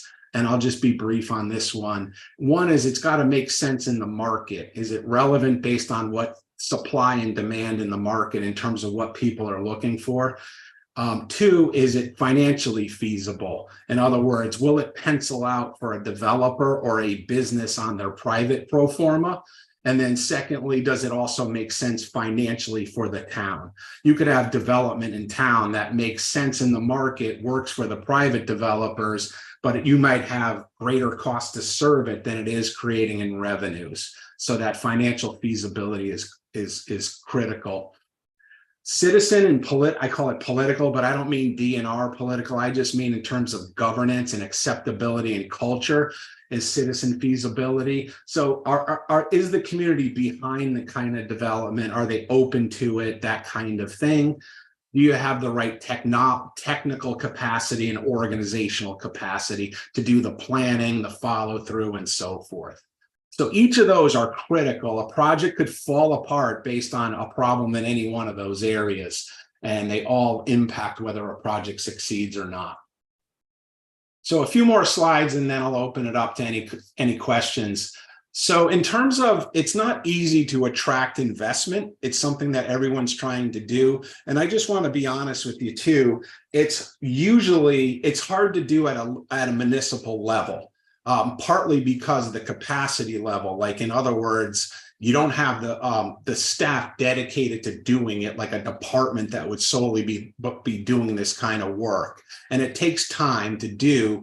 And a lot of movement in terms of investments in businesses are done. They first think about a region. And so when they're doing national searches, they're not necessarily picking up on or thinking of, like, for instance, the town of Richmond. They're thinking more like areas in Rhode Island, southern part of Rhode Island into Connecticut, and then they're narrowing down their searches. With that, it's not impossible. And so I just wanted to give you an idea of like what really drives the investment in terms of investment decisions. And this could be a company looking to expand, a company looking to relocate, or a developer looking to take on a mixed-use development site or an industrial park.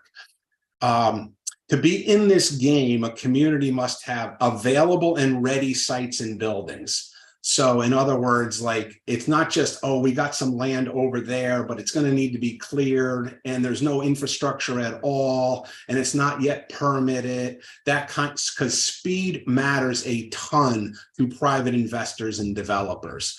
So if they can't find your sites and they're not going to be relatively available soon, they'll just go to the next municipality or the next region. Workforce, I used to have it somewhere in the list, but it's number 2. Like, you have to have the sites to have a project, but the number 1 criteria for almost every single industry right now is, if I needed to hire 10, 20, 30, 100 workers, will I be able to get them and retain them at the place that I'm locating? And so a lot of work has to go into convincing and showing that you have that kind of workforce within what's called a labor shed, essentially. Related to the available and ready sites is land use and permitting. Yeah, a lot of projects involve like zoning and permitting changes, but if there's a lot of changes that are needed, and they're not going to be conducive to getting a project done on the private sector side. Infrastructure will depend upon like what kind of project it is, but it's some combination of water, sewer, telecommunications, which includes broadband, and then obviously roads. They are looking for incentives to offset development costs, and different communities in different regions and different states provide them. So in other words, I'm not saying they're bad or good, but they're a fact of life. And there's very few tools that are available to municipalities to be able to offer those kinds of incentives, but it helps to offer something, or at least be prepared to consider different kinds of incentives. And you got to weigh that against your financial feasibility, which I mentioned earlier. In other words, if you're going to provide some sort of development incentive, like tax increment financing, then you want to make sure that it's short term and that over time you're going to get that return on investment. And in Rhode Island, that tool is available for municipalities to use, that tax increment financing tool. And then finally, I mentioned like community acceptance. Developers and businesses want to be good neighbors. They don't want to come and be combative. And so they want to know that they're going to be welcome. You could have really high standards and you can have strict policies as well. That's not the problem. It's more about, are you willing to work with them? And are you also, is there general acceptance of the concept of economic development? And then finally, depending on the industry, certain industries like would require energy, rail, and ports. For instance, a lot of places I work, they say, hey, we really think we could do something on this site, and data centers are big. So can we get data center development? Well, data centers are water and power hungry. And so if you don't have really, really competitive energy rates, it's going to be very hard to get a data center. And that's just one example. And then finally, let me just close on. So like, what does a small community do? Or a mid-sized community? This applies even to like what we're working on in Chelmsford, Mass, but other communities as well. If you're simply trying to get to the doing, get right to the action of how can we, make the case and attract some investment and attract some companies. One is you build the case for investment. In other words, you got to have information and content about your town and your sites. What makes it a great location and what makes it a unique location. And in particular, workforce, sites, and infrastructure. I will tell you, most people looking to do a business move or like consider an expansion, many times you don't even know that they're looking at your community. They're looking for and at this information about your community and region electronically on websites and so forth, and they're never contacting you. So you got to make sure that your website or however you're going to do it, provide this kind of information to them.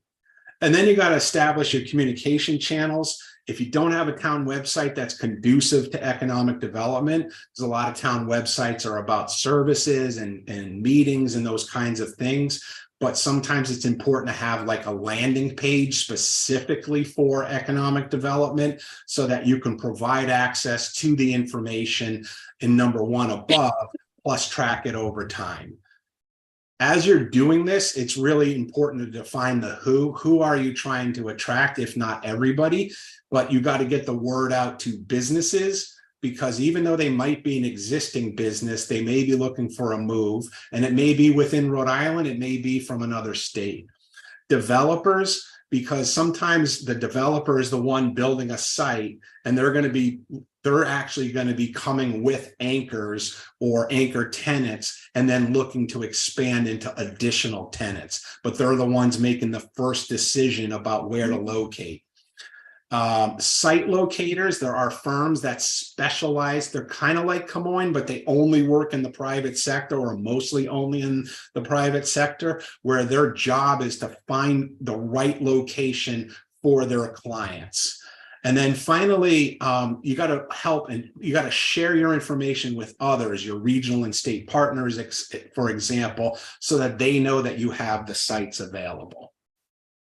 And then finally, the last slide is what else is required. Once you know who you're going to be contacting and you got your information, you basically got to track this over time. You got to say, okay, I'm going to have some form of a CRM system, a customer relationship management. It could even be a spreadsheet if it's small to start, but it's got to be organized and kept up to date.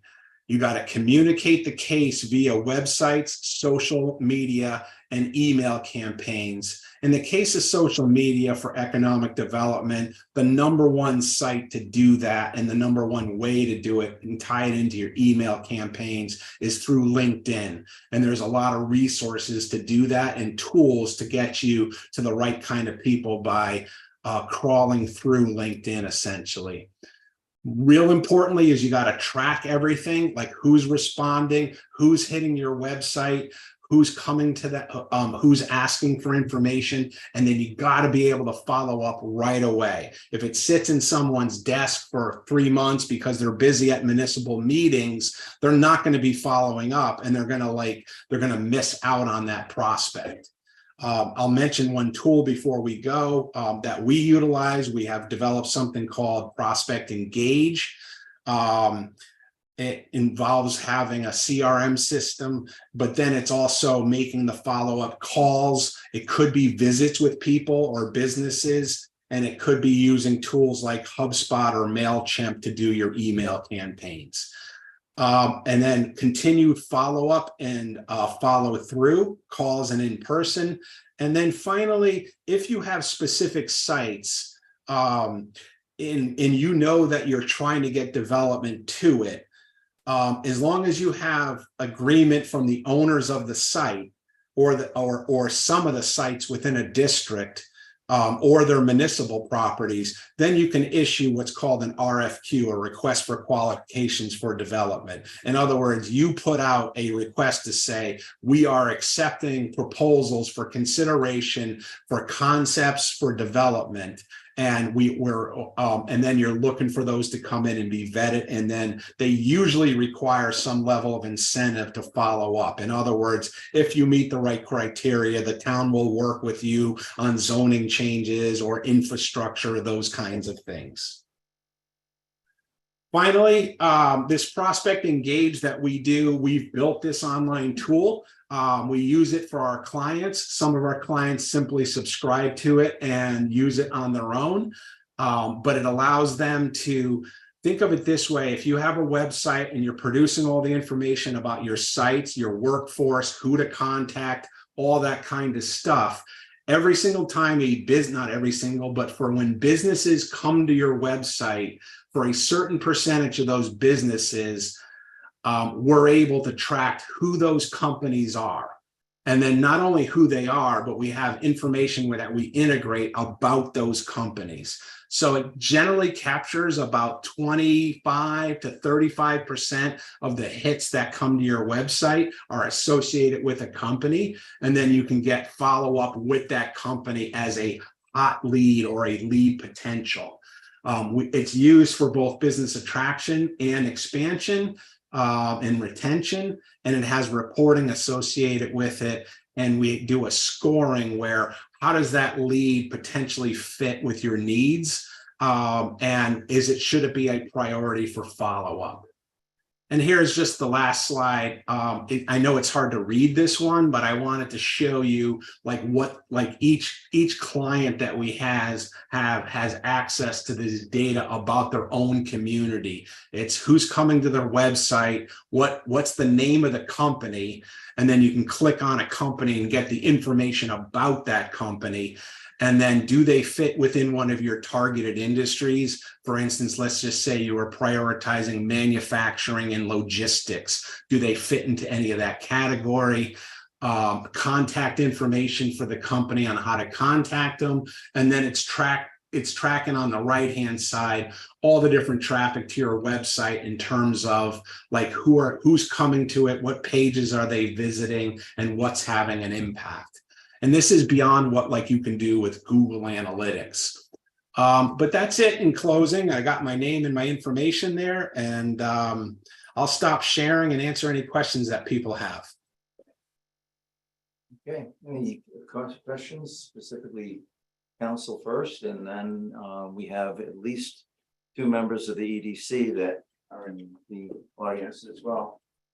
Well, one question I have is about in-person visits. If you have a person here, what I heard you say was that you're working remotely. How would you set up an in-person visit here? Oh yeah, good question. I think if you mean if you were working with us as a consulting firm. Yeah. Yeah, no, good question. So while we do work remote, we actually visit and work with our clients on site. We're finding that we can be really effective remotely through tools like this. But I want to be clear, I'm in Maine, but again, I'm not here to sell you our services per se. Right. So we could work all this out with you if you wanted to have that discussion. But since you asked, I just want to be clear. So one of our principals and our chief operating officer, Rachel Selsky, She did the Foster Economic Development Plan. She lives in Rhode Island. She lives in near URI in Kingston, East Kingston, I believe. And so like her, and then we have other people on staff from Connecticut, plus myself. So we would potentially be making visits as needed, but we wouldn't be on site 5 days a week when we work with our clients. It kind of depends on what their needs are.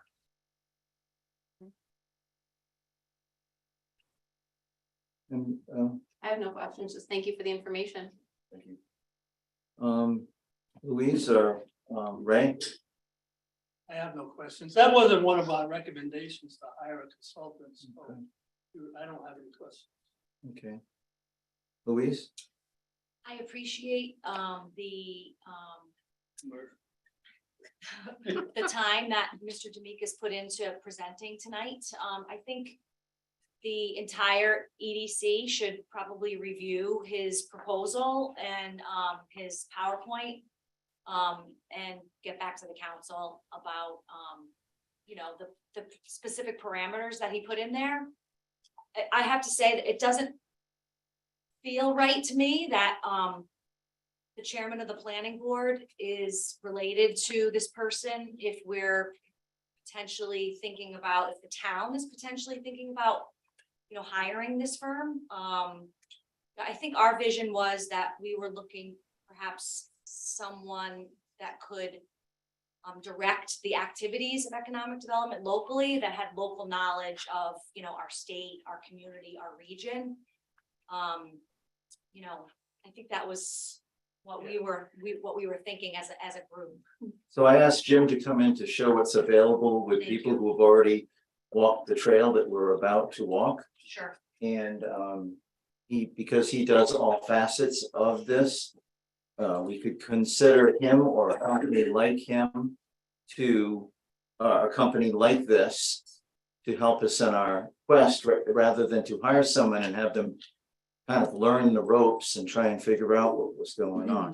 Mr. President, when we get to that, you know, a little later in the unfinished business, because of the dollar amount, we'd have to put it out for bid anyway. Right, So yeah, I we mean, wouldn't just be certainly, like, oh, you're the first we one do- that came, you gave us a presentation, let's hire you. We'd make sure we got the best Right. deal, best price. Yes, an RF, Yeah. it's not an RFP, it's simply to educate and to show what's available. Pat? Some of the things that he actually said were in Joe Reddish's presentation. About updating the website, about a lot of that stuff. So that's all infrastructure. So I think we have a lot of groundwork to do before we even consider this type of an operation. Okay. This, sure, There is a dedicated landing page, as he said, for economic development. And the content that's on that page came from the EDC. So if the EDC wants to make any changes to that page, I'm happy to do that. I don't think that was I think Joe's recommendation was to completely update the entire website and also to get all the zoning, everything in alignment. yeah, that, I mean, a Joe company had- like this could help us do that. They pretty much have the expertise, and there are other companies similar. This, I needed something to present right away because everybody seems to want this to happen right away. And we can have a bunch of amateurs do it, or we can hire a professional to do it. It's pretty much up to what we wanted to do, but I brought this in not as a job interview, but as this is what we have available to us, rather than to hire a retiree and have them spend a year learning the ropes. Now? Thank you, Mr. President. Nell Carpenter, Richmond. I rushed down here. Sorry, I sped a little, chief. Because Does not mean it did not happen. the Zoom component didn't allow me to access, nor did the telephone number that's provided on the agenda allow me to access. So I tried to participate remotely and was unsuccessful.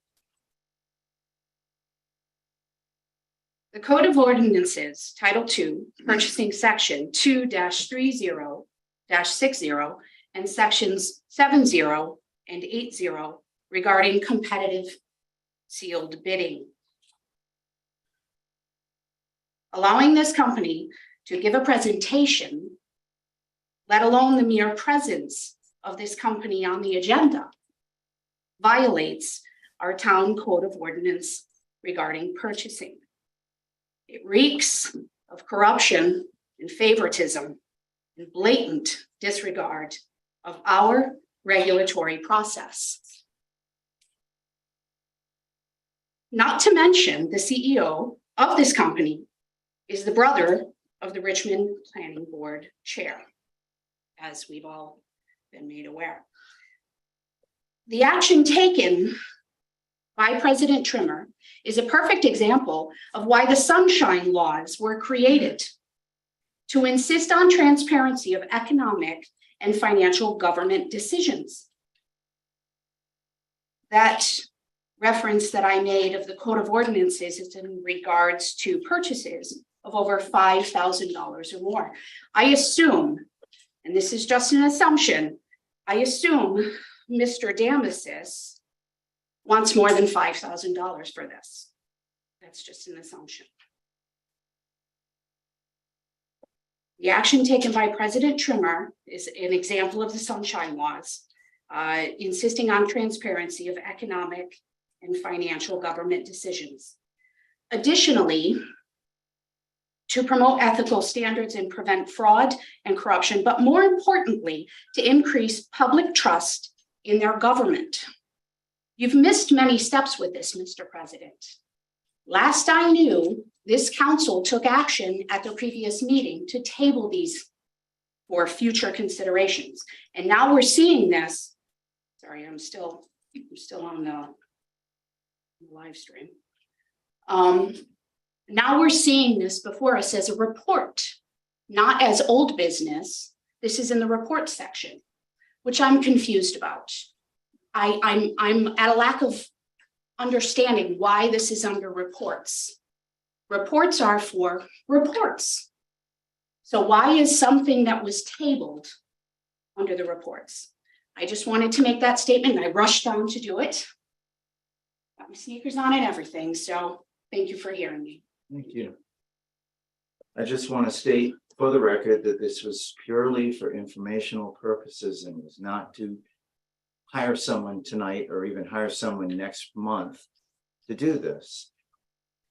We had talked about a vague statement that we were going to hire someone to do the legwork for EDC here at Town Hall. If we hired someone, most likely they would have to learn the job from the ground up, which would delay us even further. On top of that, when you entice a company to come into town, it takes sometimes a year, 2 years, 3 years for that to actually happen. If we add a year for someone to get their bearings and figure out what they're doing in the position, it would throw us off another year. So it was for informational purposes only. I reached out all over the place. I asked another counselor if he had anyone in mind or had any kind of detail in mind. Didn't get much. And so I thought that I'd bring this in purely, again, for informational purposes and nothing more. Louise Dinsmore. I'm speaking on behalf of myself, but I am also a representative of the Economic Development Commission. Mr. Trimmer, I think your intentions were great, because I think we all understand that we're at a point in time in our town where we need commercial tax relief. You hear us talking about that all the time. I think my concern is that let the EDC work with the town council. There are lots of folks that we can potentially interact with. Lori White from the Providence Chamber of Commerce, representatives from the Southern Rhode Island Chamber of Commerce. I reached out to Warwick, woman who's in charge of Lauren Slocum, who's in charge of the Warwick Chamber of Commerce, and she couldn't give me anybody. Okay, well, that's one person, but I Right. mean, Lori White has been a staple in Rhode Island as the president of the Providence Chamber of Commerce for years. There's also a Southern Rhode Island Chamber of Commerce. I think Richmond would be best served in trying to find somebody who might be more local, who understands our, you know, our attractiveness as a state, as a town, what we have to offer. So I really do feel like the EDC made some specific recommendations, one of which was to conduct an audit to see if Richmond is truly business friendly, or if there are ordinances on the books where would be barriers to entry for This for businesses. organization does do that. Okay, I guess the reason I jumped so quickly to this was because of a public comment that you made on Facebook that there were 3 anti-economic development counselors on the council who chose to do absolutely nothing. as I said, I appreciate your willingness to have Mr. D'Amicis come in. I think that shows a lot of initiative, and we appreciate that, I'm sure, on behalf of the Economic Development Commission. You know, I would say that take a look at the, you know, specific action items where we did request a specific budget and some other, you know, really specific things in moving the economic development needle forward for Richmond. Thank you. Thank you. Anyone else? Mark? Mark Reynolds, I think the information was helpful. You know, as you said, there's no reason to go out and reinvent the wheel here. And we have to stop pretending that we know everything and accept advice from others. And there are certain people in the community and on the council who don't like to do that. And this is all about contacts and networking, knowing who's looking, where they're looking, what they're looking for. Companies like this have that information at their fingertips. We have a company, as an example, that did an economic development plan for Foster. You can't find a much more close parallel to Richmond than Foster. So they have expertise, they have local ties, and we need to be willing to rely on others who have expertise and resources so that we can best spend our money, whatever it may be. And a company like this can say, you know what, you don't need an economic development director. You need someone who can just do lead follow-up. You need someone that can do this. We can't just, again, pretend that we know everything. We have to be willing to rely on other people and their expertise. And I appreciate the information because now we can see what's possible. We know what's possible, and we should follow up on that. Thank you. Anyone else? I just Ma'am. had a question, Dorothy Devereaux, Richmond. Is that money for a consulting firm in the 23-24 budget? And if so, where? No, further down on the agenda, we're gonna be talking about using ARPA money for things. The decision has not been made either way. Where is it? It's further down on the agenda. You, Item J, unfinished business number 1. The proposal is to use ARPA money, was to use what? ARPA, the American Rescue Plan money. Thank you. Okay, I have to request a 5-minute break. It's been a long time and I personally need to take care of some business. So, yeah, so 5-minute break, please.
respond quickly and then take any additional comments from the group before we move forward.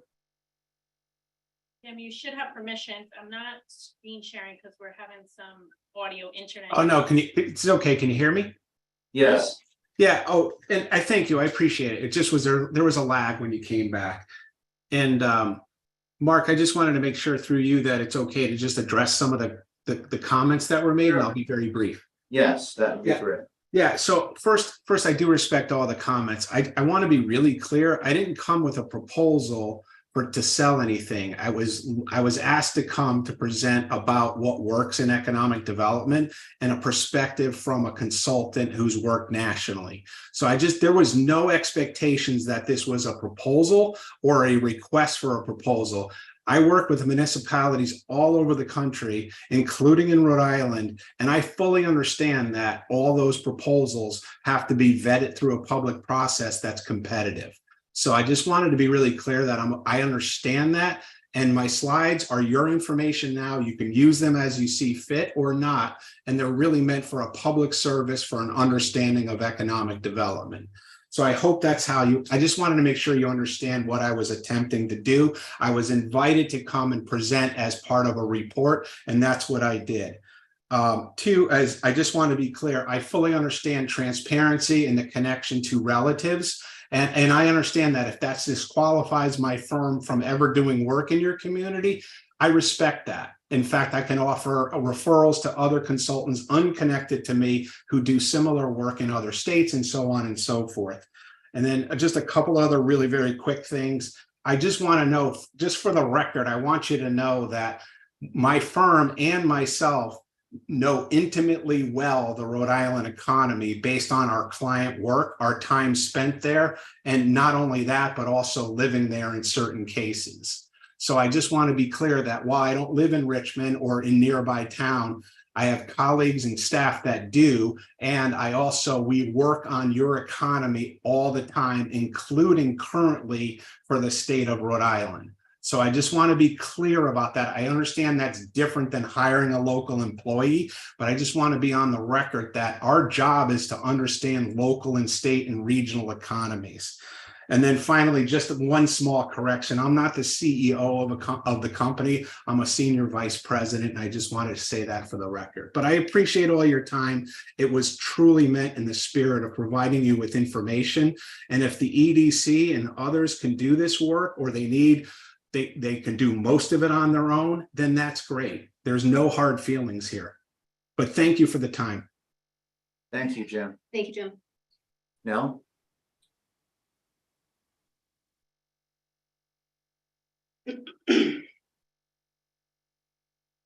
Nell Carpenter, again, from Richmond. My apologies in misidentifying Mr. Damasus's role in his company. I'm scrolling through the Code of Ordinances right now, simply because I want to state it.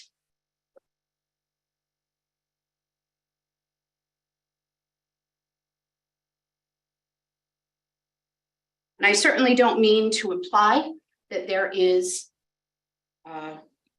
any kind of corruption taking place. I apologize if that's how I came off.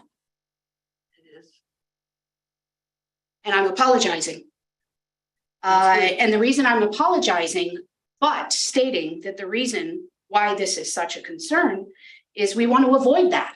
We want to avoid that appearance.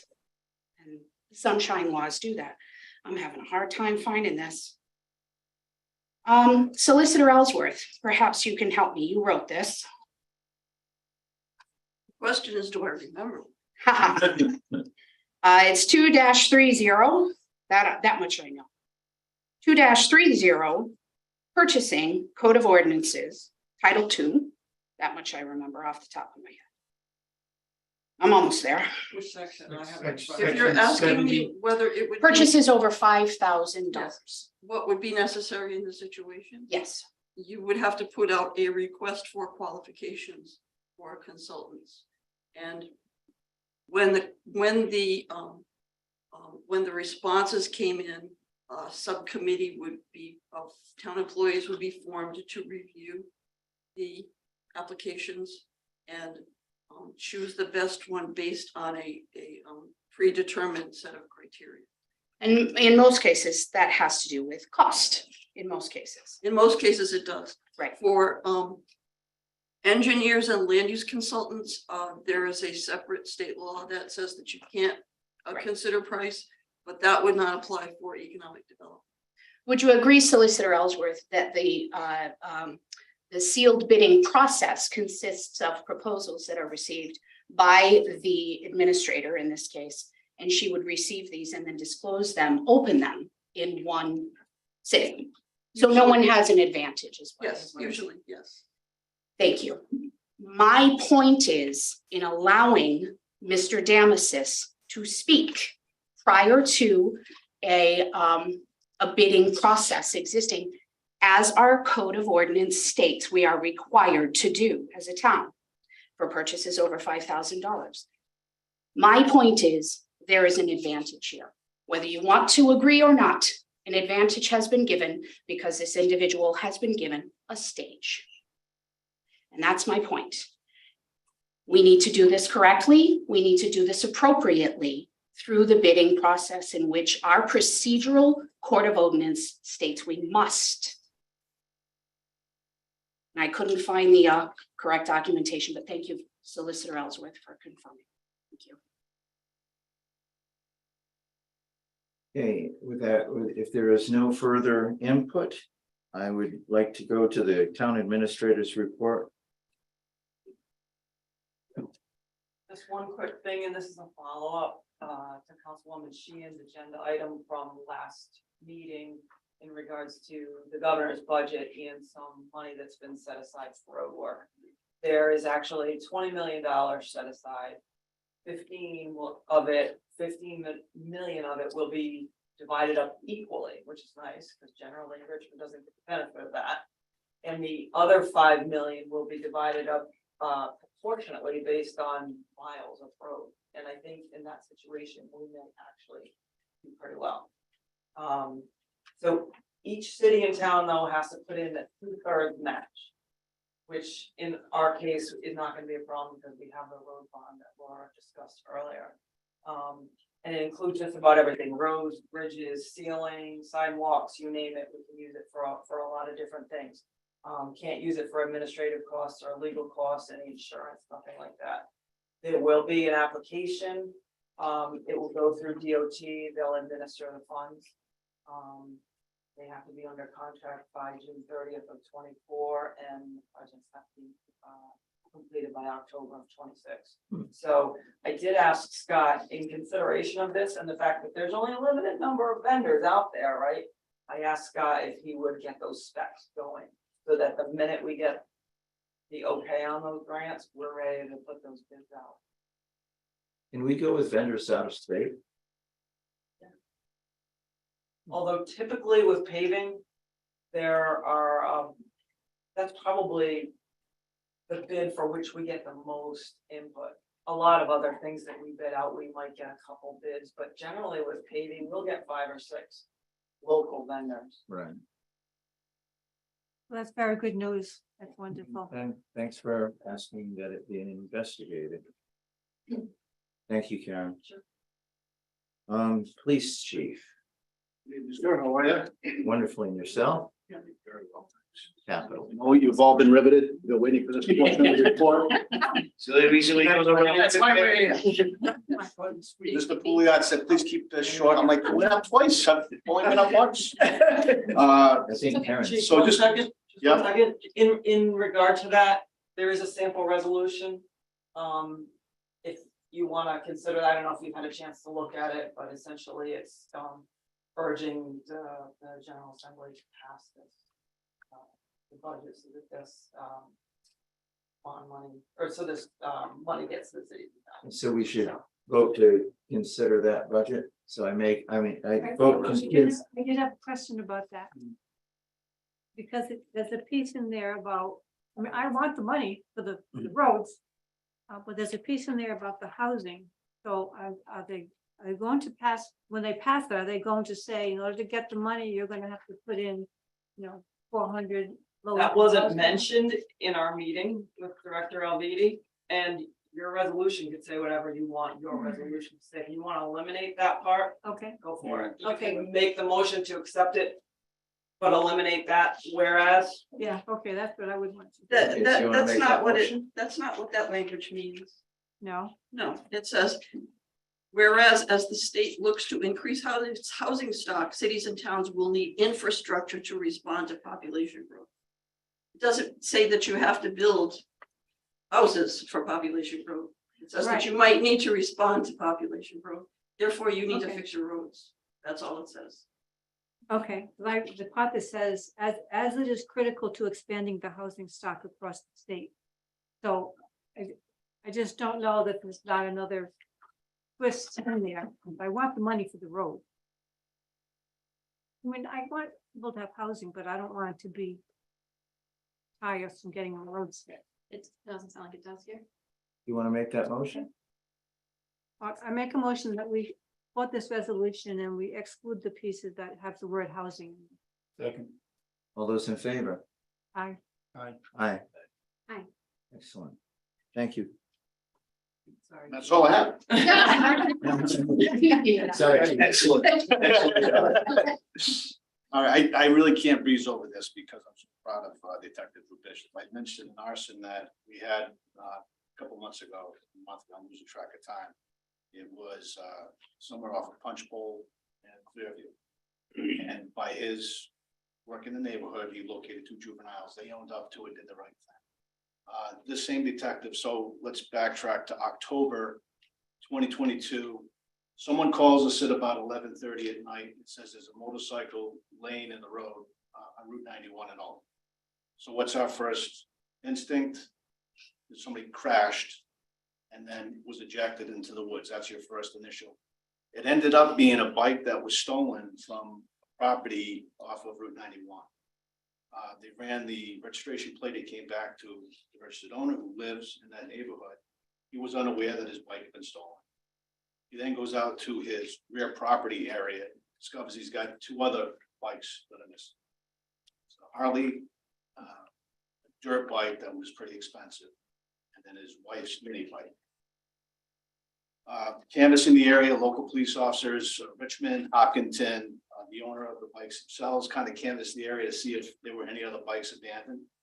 And they found a mini bike on the Hopkinton side of the Alton Dam.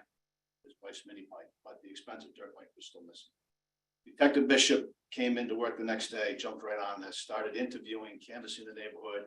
Folks that were not awake and available at midnight were interviewed. The owner of the bike worked closely with the detective. He started putting things on social media. Sometimes you go get hits, sometimes it's a lot of legwork and you don't get it. Somebody mentioned they had seen that bike being driven by their home on Main Street in Home Valley. Detective Bishop went to that individual, found out they had security footage on their home.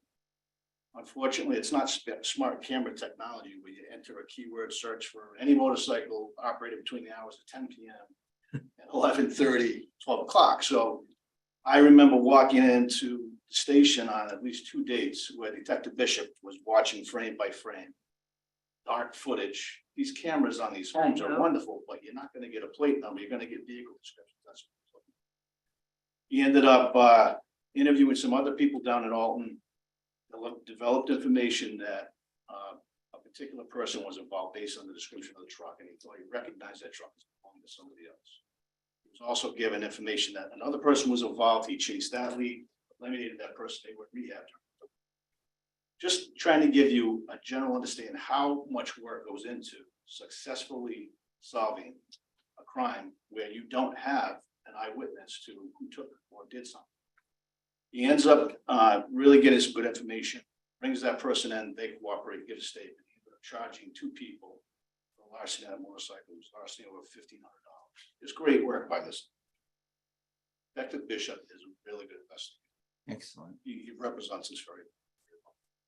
The other thing I'll share is very brief. Did the guy get his expensive dirt bike back? He did. He did. So the problem is, drugs are a driving motivation for people to commit crimes. And that's what the purpose of these were. It wasn't for them to go riding on the weekends. They went up to Providence, try to get money for crack. The bike ended up changing hands a couple of times. Detective Bishop informed me that they actually located it after that description went out. Right. Shortly or just before the time he made his arrest. Because it already had left the hands of the police. Great work by him. We do a drug enforcement agency take back 2 times a year. Every police department in the state does it.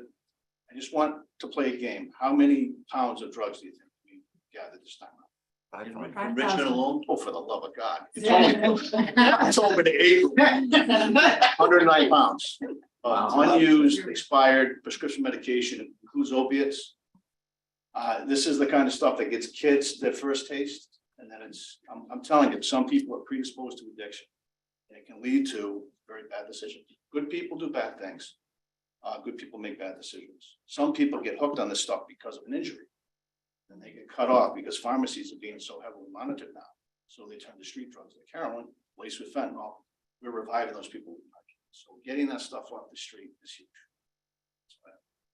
Thank you. Thank you. That's great. Great job. All right, we have appointments and resignations. Item number 1, the resignation of Chelsea Battinger from the Zoning Board of Review. Move to accept their resignation. Second. Familiar letter, thank you very much for your service. And you second? Yeah. Okay. All those in favor? Aye. Aye. Aye. Item number 2, request from Louise Dinsmore for appointment to the Zoning Board of Review for the term expiring July 31st, 2024. To approve. Could I interrupt, please?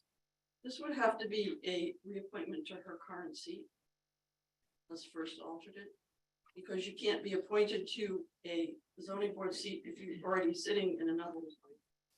Okay. And she hasn't resigned from her alternate seat yet. So you would have to, she would have to give a resignation to the town clerk. The town clerk would have to put it on an agenda. You would have to approve it, and then you could appoint her to a full seat on the zoning. Okay, so in that regard, we would then table this. Or, but it's what is you want? Clarify, it's not, it's an appointment to the full zoning board position, and with her application was the letter stating that if she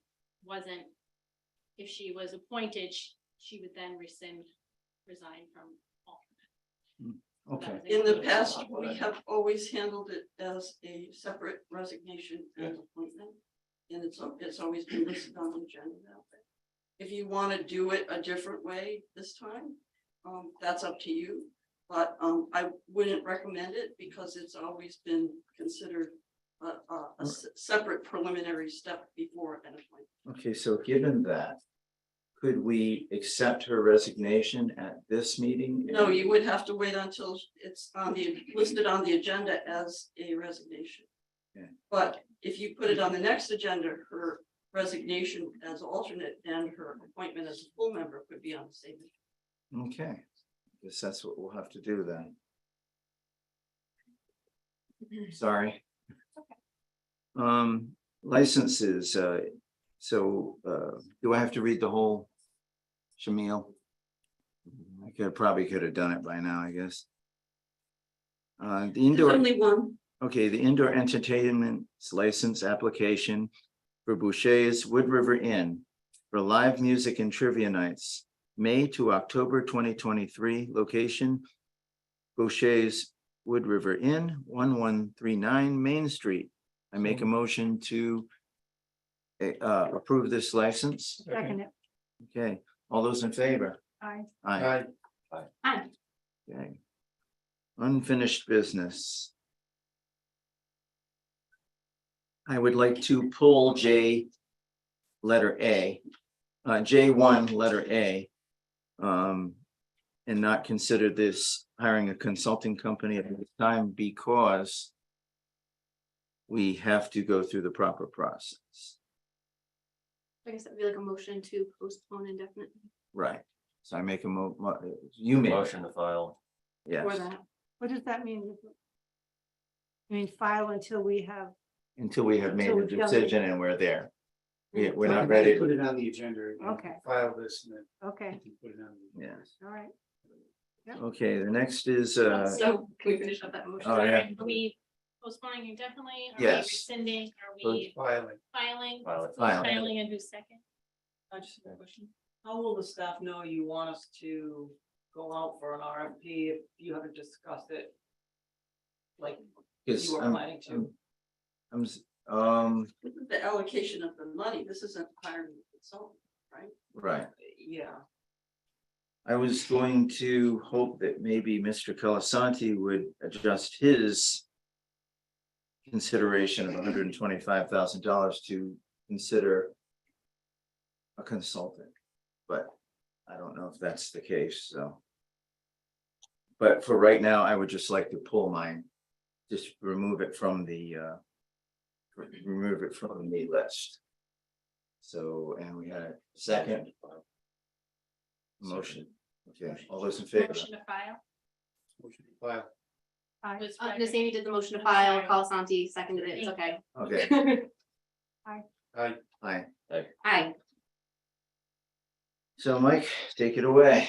Yeah, we have the EDC proposal, and I agree with it that, you know, we need to clean up some of our zoning and planning ordinances. And Charleston just actually got through doing that. And I have the company that they use, just for informational purposes, that way you can see what they. Very important. I wanted to preface that, what I say with that. So it'll give us an idea of what we'd be looking at in terms of the scope of what they did. I don't think we need to go in as deep as they did, the depth of it.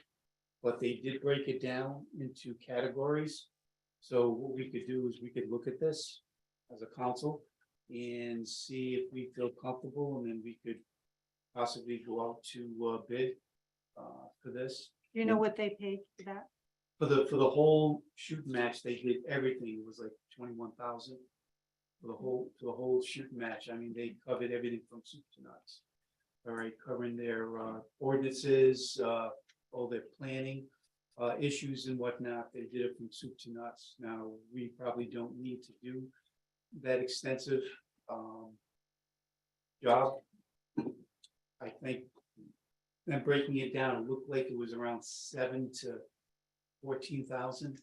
It would cost us to do that, what we'd be looking for.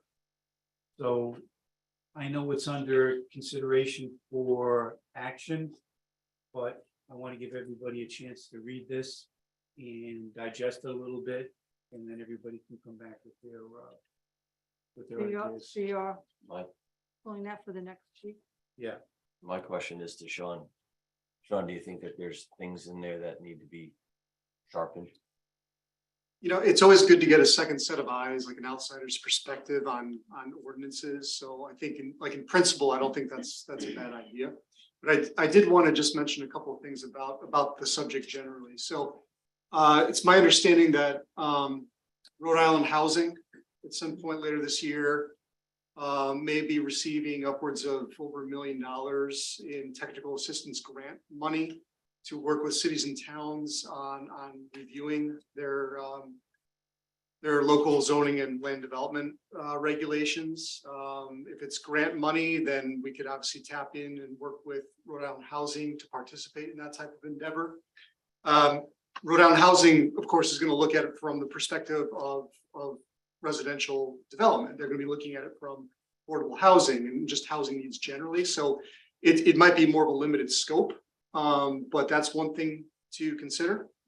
The second thing I just wanted to mention too was that earlier this year, in speaking with the Wood Pawcatuck Watershed Association,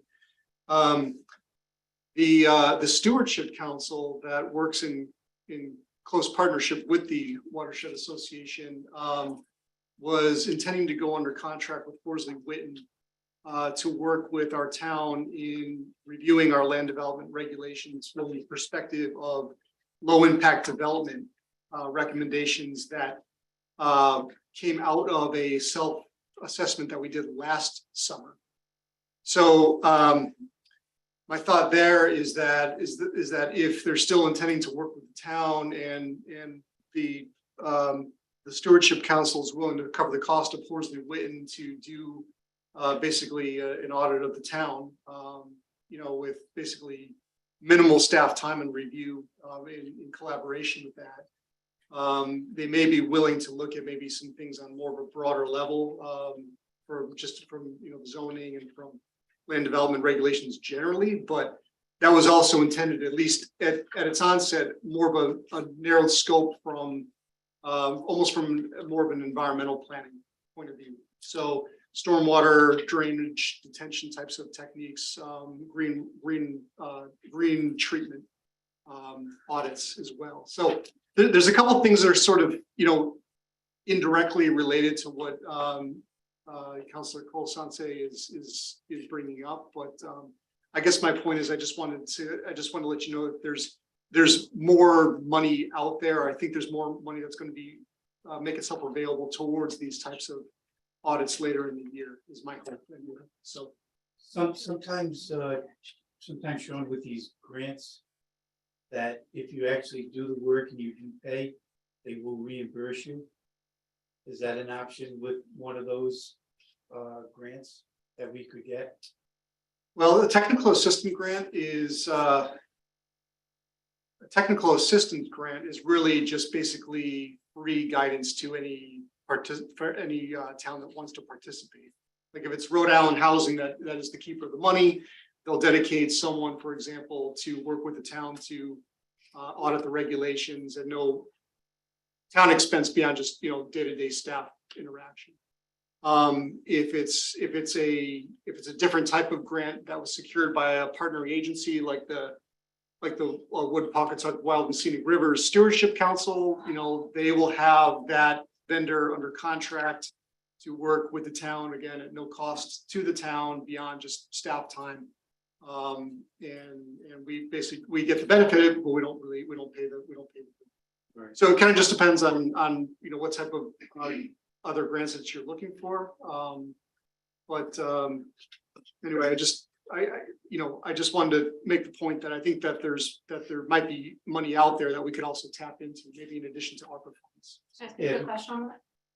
Sure. Thank you. You said by the end of the year or within this year, those groups will be coming up? That's These opportunities? that's my understanding. Okay. So we might be presented with some opportunities later this year. So Okay. yeah. Oh, The housing related one, I think, has a lot to do with some of the pending legislative updates that may be passed into law. So we'll see what happens with that. And then with respect to Horsley Witten and the Wood Pawcatuck Wild and Scenic River watershed, that's really up to them in terms of whether or not they secure them. But if they are, we're the community that they'll be directing those funds towards. Yeah, because we like to look into any opportunity to save money and reallocate and use the other monies for something just as important.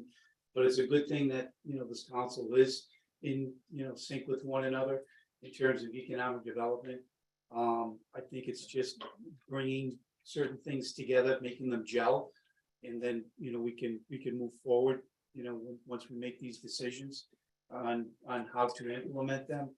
But, you know, in terms of buttoning up the ordinances, the zoning and planning, so that way when somebody comes in and they sit before the planning board, things are kind of buttoned up a little bit and there isn't a surprise 3/4 of the way through, or zoning, you know, so that way it makes it a little more streamlined for the business or the individual coming in, you know, over town. We don't really have snags halfway through a project. No, I mean, like most cities, well, like all cities and towns across the state, right? You know, like when it comes to land development, you know, every city and town is pretty much following the same prevailing, you know, state laws, right? We're not really doing anything that's fundamentally different or a significant departure from what the same process would otherwise be for any city and town. Does it usually fall upon the applicant and the process that they're doing, whether they hit a snag on DEM or they make a pivot in the middle of their project and then all of a sudden things change? That would be the Evolving projects will always right. But it's change nothing, the scope of a timetable. No but doubt. there's no process in our part, in our zoning or our ordinances that throw people for a loop that all of a sudden now they have to make a complete change in their project because everything is already laid out for them.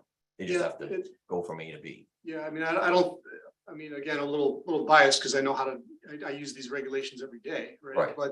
But I mean, I'd be a little surprised to see something that was a significant departure or something that's in our code of ordinances that results in a significant delay in a processing time of development applications, but you know, but then again, that's why you sometimes, you know, it's good to have a second set of eyes.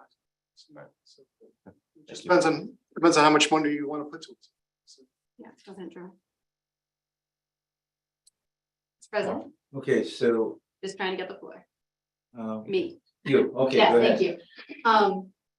Although I don't know if there's a lot of hiccups happening down the line, and that's what's causing, you know, an issue with developing. I think it's great that we're gonna have somebody from a housing standpoint look at our ordinances, and then somebody from an environmental standpoint look at our ordinances, and I don't think it would hurt to have somebody from an economic development standpoint have a look at it or at our ordinances as well. Hmm. I know you guys look at them every day, and I don't want it to come across disrespectful to the people who have drafted them or work with them. But if you look at a piece of paper the same every single day, and it's just you looking at it, it becomes very easy to miss things or to not see it from a different perspective, and a new perspective isn't necessarily a bad thing. That's my thought on it, and that's it. Okay, thank you. I agree with you. Well, if that's, that's great. I think we're pretty much almost all on the same page with this. I'd like to, you know, make a motion to go out and get some proposals for this. I second. I think you need to allocate this. Oh, yeah, amount all of right. money for it. Yeah, so, 25,000. Can we limit the scope? Or I hate to say it also. Sorry, I didn't know if you had a second and we're in discussion. Okay, can we either limit the scope to make sure we're not double dipping and doing the same thing twice by having somebody look at our housing and our environmental? Or wait and see what happens and do this after the, you know, state has finished with its legislative session and all those changes have been made. So although I'm for it, I do think that maybe now is not the right time, but what, 4 months? Something like that. Well, what we could do is, like I said, Charlestown did a full spectrum. And it was like around 22,000. So even if you wanted to put something, all right, where I think it would fall within like around 10 to 12,000. I think would suffice doing the auditing of the zoning for economic development. how about if we allocate 15,000 for it and try and schedule all of these audits at the same? Question. The last meeting, we had a question on whether we were able to use ARPA funds for this form of. We can, thank you. Okay, well, I'd like to, in the motion, put the 15,000. Okay. Second. So just zoning. Yes. I would think you would want to say zoning, the land development and subdivision, right? Let's do that. That's the other part. Zoning and land Questions? development regulation. Yep.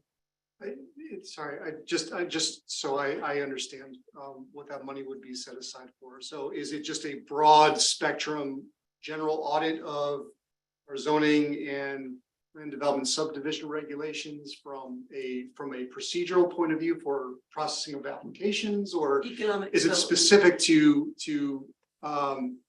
is it Economic it's specific to economic development? Yes. Okay, gotcha. Do you feel comfortable with that?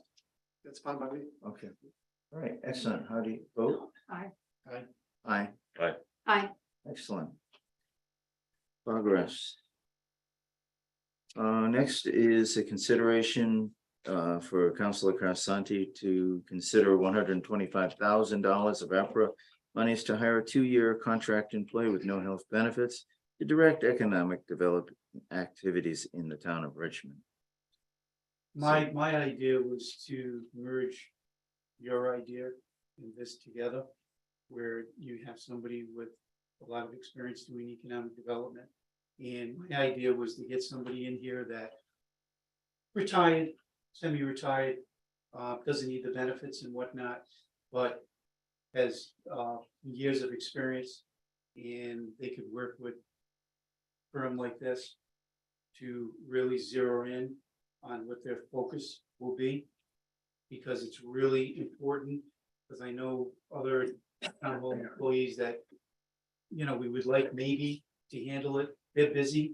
And this person would be just designated to get economic development going. And that person, you know, with their experience, obviously, we would have to go out and advertise for this. So their experience would have to be being able to work with the state economic development, and in their resume, they would have to show that, you know, their experience comes with performance. And I think that is really what the town of Richmond needs, because somebody like that, I always call it the little black book. A person like that brings their book with them, with all their contacts and whatnot, and I think it's something this town needs to really jumpstart. Really, because we don't want what's happened in the past where businesses look at Richmond and then for some reason they bypass and they go somewhere else. Because this over here to me is, give me 10 cents and I'll give you back 50 cents. You know, and I think that would be great for the taxpayers, all right, to see that the relief that, like I said, in my proposal, it was a multifaceted approach for economic development. And one of the ones was using some of the fund balance to alleviate your taxes till we get the economic development going. It's not that it would be completely subverted and then your taxes would skyrocket in 2 or 3 years. My idea was to give people a little bit of relief until we get this economic development going. Just 1 or 2 decent sized businesses coming to Richmond would, offset that, 2 to 3-fold. And that was my idea with that. I wanted to dovetail your idea with a lot of what we're talking about. Sean already does. Sean has been working with outside firms to locate here, to consider investing here, to consider continued investing here. And I don't think that is so, he does, Sean's made it clear to me, his job is not economic development. right, but he's still been working. He's in the with- middle of everything, but that's not his job, and I think you would consider a conflict of interest for you to take on that role. Am I right? I don't market the town, right? And that's what a coordinator does. Like a lot of those types of economic development professionals, they have a background in marketing and sales and communications, because it's about promoting yourself. It's about showcasing the highlights of all the great things that the community can offer that business or that, that company or whatever it is, right? So I don't do that. I was just talking with the mayor of Cranston today, and there's Costco and Virtual Golf coming in right off Saconaset Crossroad. And if it wasn't for their economic development director going after and really working with them, the mayor said it probably wouldn't have happened. So I bring experience with that because I was on the Cranston Economic Development and the Industrial Development. I know what it takes to get something substantive to knock on your door to begin with, for starters, and then to actually talk to you seriously about opening their doors here in town, and then third, to make it actually happen. And I saw that with them bringing Costco and Virtual Golf in. It's an immense project. If anybody drives past 37, in between 37 and Saconaset Crossroad, that is going to be, the main hub right there for economic development in the next 10 years for Cranston. And Costco and Virtual Golf is actually the springboard to that. Okay, what were you? Sorry to interrupt, I wanted to make sure that you saw that I wanted to speak. But my thought on this is that it's probably really premature, because if we bring somebody in who's gonna market our town, they're gonna market what we currently have. We just made some changes that, or made a request for proposal that we're gonna be changing our ordinances and everything. So whoever comes in now is gonna be looking at our current ordinances and what we currently have. So I think that this might be something to better look for after we accomplish kind of step one here of redrafting our ordinances. With that said, it's a lot of money to spend on a small town, and I'd be more willing to do something on the consulting side that wouldn't cost us as much, because I hate to repeat myself, but I said it last meeting, so I'll say to those who are here today, we have a newly energized council, we have a newly energized EPC, newly appointed planning board members. We can use that time to also see what we can do as a team. Well, That's all I have. Thank you. Sure. I worked with the EDC director from Cranston very closely on a couple of committees that I was on. And I've seen what it takes to bring businesses in to a particular town. And with this gentleman, he would have the experience to work with, all right, the firm that is going to go in and audit the ordinances and check and see if they're in sync with being able to bring businesses in and make it as streamlined as possible and make it as easy as possible. We did that when I was on the committee. We worked with the EDC director in changing some of our policies to make it easier. You need a head contact person, you need the point person in order to do that. So you already have a person in mind? What's that? You already have a person in mind? No. Can I ask a clarifying question? No. You said this person would revisit our ordinances, we just put out a request. Work with the company that we will. Okay, solicit whoever answered Right. that request. And they will have the experience to be able to work with this company and really get it done and get it done quickly and efficiently. So that way we can move forward. Because, you know, the whole idea is, you know, I'm glad we're all on the same page with this.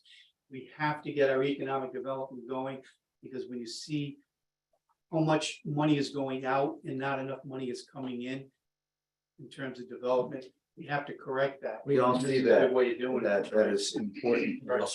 We also have to understand that our infrastructure is not Cranston. We don't have sewers. We have water that's, you know, from a aquifer. So there's a lot of other stipulations that have to be thought about. I think we need to take some baby steps and not just jump in both feet. Start with this person who wants to look at the ordinances, start from there and then go from that point. But to put the heart, you know, horse before the cart, cart before the horse. I could be see spinning on wheels. I could see allocating money like this to a hybrid, where we have a consultant and maybe a contact in town hall to work with that consultant. But I don't see it being effective, bringing somebody in and reinventing the wheel. We aren't going to be able to pay like Cranston pays. We aren't going to be able to, and that person, whoever we bring in, unless they're from this neck of the woods, isn't going to have the expertise of a firm with 25 or 30 people or whatever firm we bring in. I would like to broaden this request to consider consulting firms that have already walked this walk. I worked as a design engineer for different companies, and a lot of times they will hand me a design and say, make this better, make this work differently, make this work on a new product. I don't go about redesigning a transmission. If I have an old one that I can work with, that I can use some of the same parts and kind of piece it together and work for it. I do not want to create from scratch an economic development apparatus in the town. I would rather, it's like leasing a car. Why buy a car when you can lease it, use the portion of it that you need, and turn it back when you're done? Whereas if you hire somebody, now you're bringing somebody in and they have idle time, you're paying them to be here, they might have 20 hours of work that they're scheduled for, and they might do 5 hours worth of work. We can hire a consulting firm, pay them for what they do, pay them for performance, And when we're done, we thank them very much, we pay our bill and we walk away, and we don't have the burden of an employee, even without benefits, to deal with. Well, when I look at any other point in the state where there's that major interchange where 95 is emptying off right onto a main road. Most of those big developments have been former gravel pits. You look at where Home Depot is and BJ's in Coventry, it was a former gravel pit. When you look farther down the line, when you look at Cranston, Garden City was a mine. that was a former. It was former- actually woods. Former, Used to former walk a little gravel, bit. former gravel pit, mine. Then when you go a little farther down the line, then you look at Smithfield, where Smithfield Pete is, where Fidelity is. That was a former gravel pit right there. So when you Okay. look at any of the major interchanges. We're kind of veering off. Well, no, but it just shows you that that person would have a lot to work with, because people have told me, Mike, you're right there. I mean, it would be so easy for people to really push the town of Richmond. Okay, I wouldn't mind having a consultant as a first step to get things rolling. And then have somebody, a non-employee. I mean, I wouldn't mind employee, but I don't know Well, if the they- employee she- has time. most consultants would assign a liaison to the town. If they had 50 employees, they'd say, Joe Smith, who lives right over the line in Connecticut, would come in here 3 times a week and meet and talk and do. And that would be like a first step. And then maybe the second step would be that we would have somebody who was a retired person who had a good background to do the follow-up. Right. I think I think that is a better approach, because the consultant would say, you really don't need this. We have somebody that we would have come in, or wow, you really need this. We need to get an economic development clerk that reports to Sean Lacey, and that economic development clerk would be the interface between the consultant and the town. That's a strong question. The company that's from Boston, that's looking at that, what is it, the Western? Yes. Whatever. Yep. No, not Blue Wave, the other. Oh, How far? Like, in the conversations that you've had with them, do they have any underlying concerns in regards to development and infrastructure and all, you know, all that encompassing stuff? Is there stuff in there that they sit there and they go, man, we're not gonna be able to do this, or no, we can do this?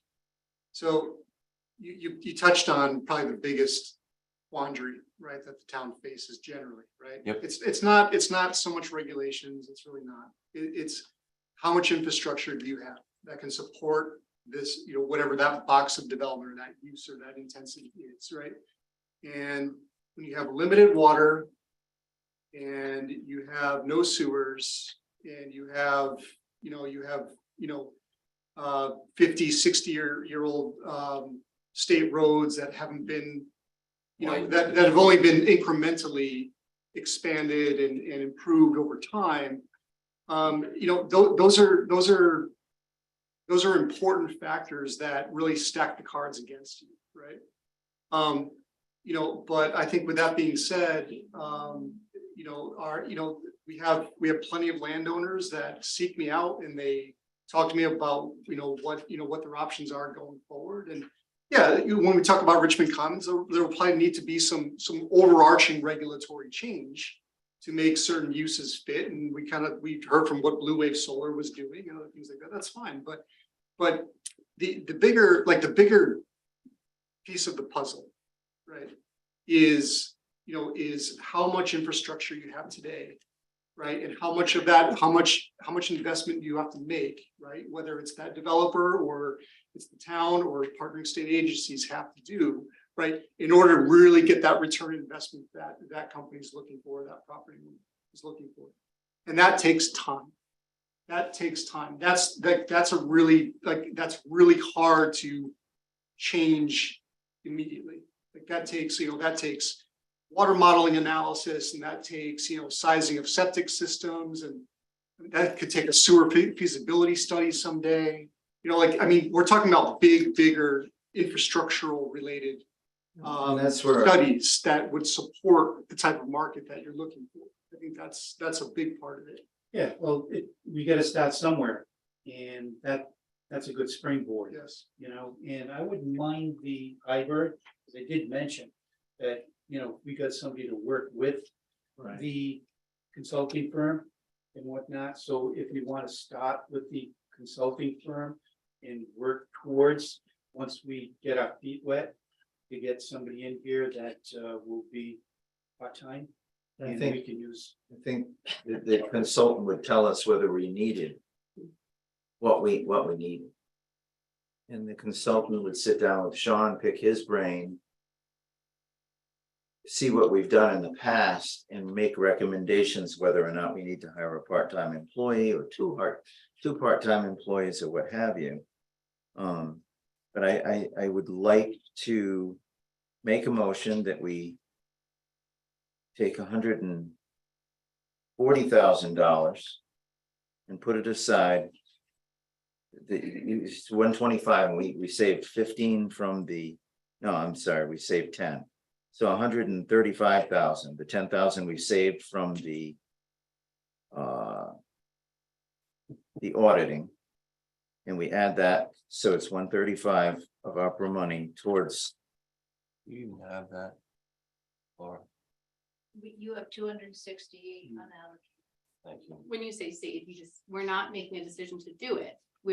You want it reflected in the spreadsheet as a Right. possible option. As a possible option, we would allocate Just right that there. money to begin the process of vetting consultants to help us with economic development, help us to whether or not we need to hire an employee or two or five, or if the consultant might say, hey, really, you don't have that much land that isn't already spoken for, and I really can't help you. I mean, Do we even know how much a consultant costs?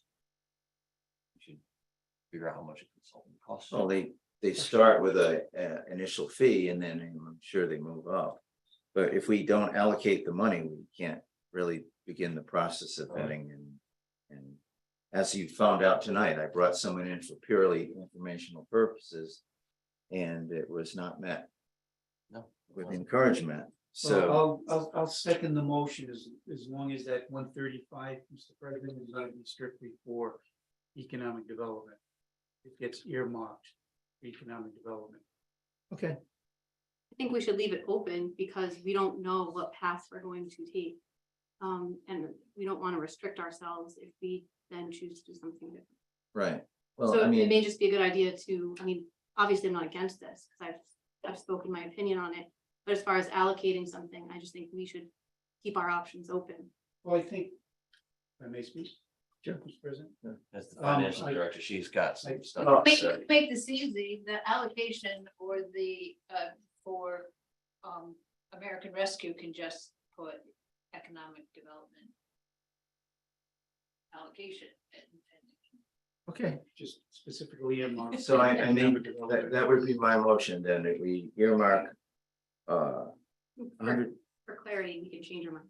right. Okay. We earmark $135,000 of APRA money for the consideration of economic development. Second. All those in favor? Aye.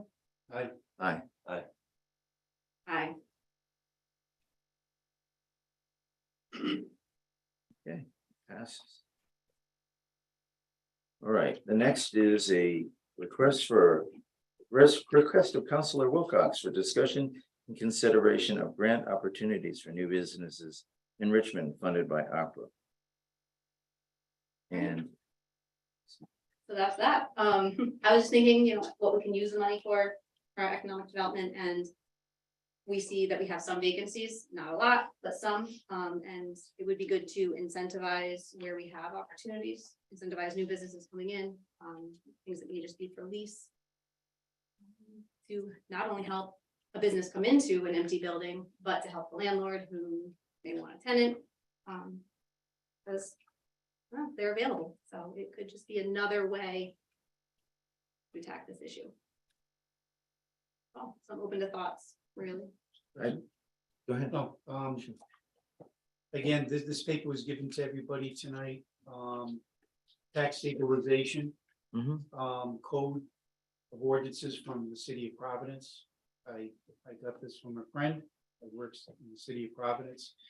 And going by Counselor Wilcox, maybe again, we can take a look at this and see what she's thinking and maybe see what we can do about maybe merging the two. This has worked quite well for Providence. And actually even Cranston has a similar program like this. And it just really opens the door up for business to look at your town, because so many municipalities, cities are already doing this. So what I like to do is give everybody a chance to read this, go over it, and then maybe we can revisit both those. To me, this is a separate. I this don't know is- what that is, because all due respect, I Yeah, don't want yeah, I to know. disrespect the Yeah, 14 but, pages yeah. of ordinances 5 minutes before the meeting. So I Well, didn't have a chance to look at it. Yeah, that's why I So said. I give just you a chance to read it. wanted to interject here. I think they're two separate issues. I think what she's looking at is more of a grant type thing for small businesses, whereas this is an incentive for medium and larger businesses. And I think we need to do both. So I'd like to consider Counselor Wilcox's proposal and also consider the tax stabilization plan, which is similar to my suggestion that we try an enterprise zone or opportunity zone in our town, that we would use those tax laws to create. So maybe we could allocate, put $50,000 away of the ARPA money toward grants for small businesses to come into the town. Right, and I did want to put an end date on it. That's why I put through the end of the calendar year, just so that way, if nobody takes us up on it, we got our money back. We put it back into our pool Right. and try something else. That's a good idea. Well, So, we're also gonna have CDBG money too. right, That's gonna come into play also with this. So it could be a nice little thing for, smaller businesses to open up over here in Richmond. Okay, was there a second for my motion? I second Okay. your motion. What was it? Repeat it. 40,000 or 50? 50,000, I'd up to prefer, 50,000. I'd prefer to go to 40. What is okay? Right? So Sure, you seconded it. For discussion, I tend to be too flexible, so I put options in here for you. Do you want the grant to be 5,000, 10,000, what kind of thing are you thinking? per And- grant, Right, like per applicant. we would probably adjust it to the applicant. Okay, so you But want to then keep it it- open. But then there also has to be a caveat for if there is a new business and they get that money, that they're required to stay.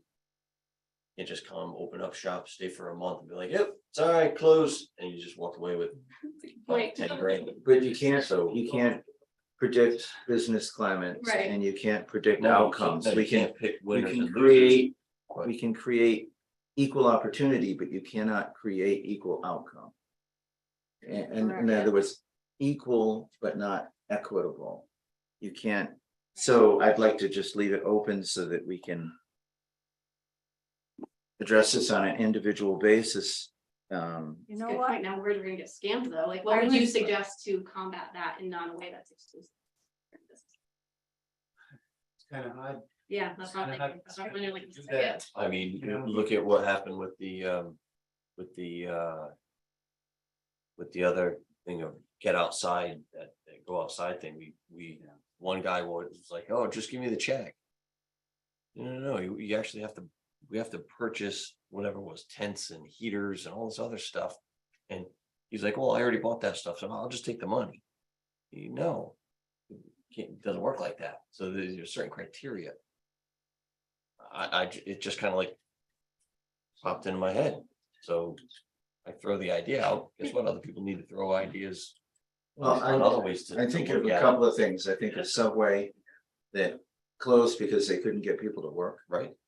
I think of a company I worked for many years ago who took $18 million of employee retraining money from the state of Rhode Island, shut their doors a week later, locked me out of my job and moved to Germany.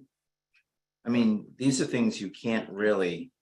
I mean, legally, the state of Rhode Island could go after them, but they were in Germany and they were like, yeah, come on, go ahead. I think I really wouldn't like a variable amount. It should be predictable. Okay. So I don't care if it's $7 to go between, I mean, 7,000 to go between 5,000 and 10,000, but So like, otherwise this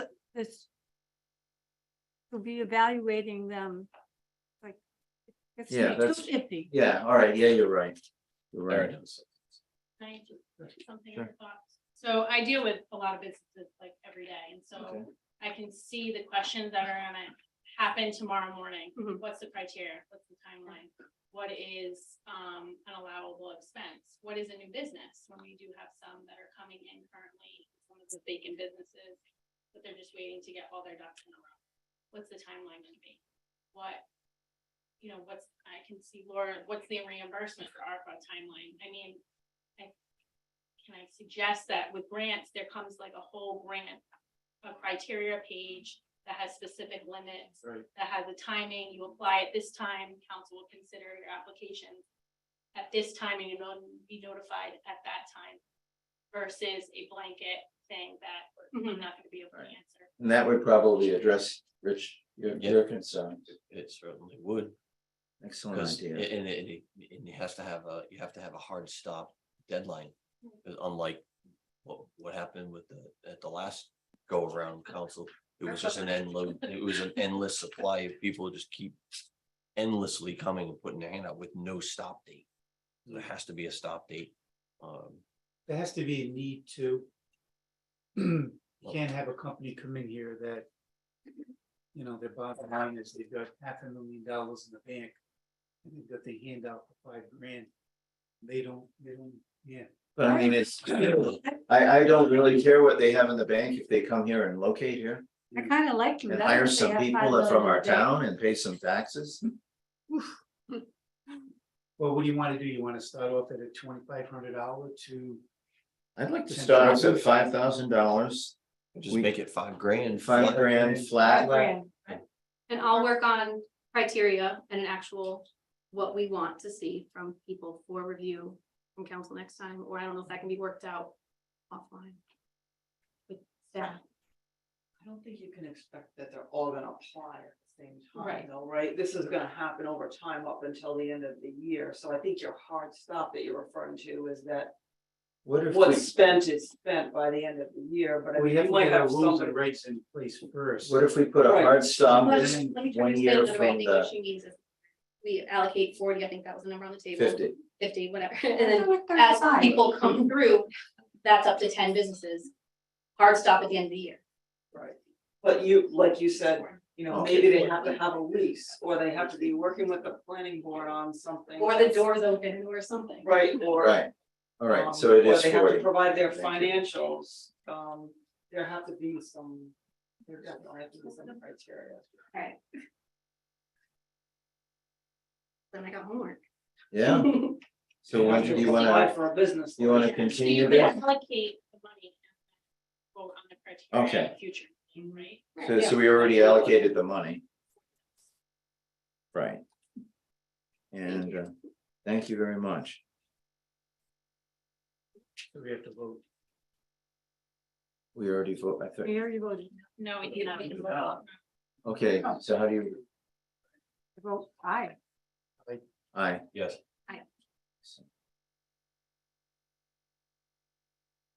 new business, discussion and consideration, a request of Charlestown Seafood Festival for the use of town property to erect a sign at Richmond Town Hall.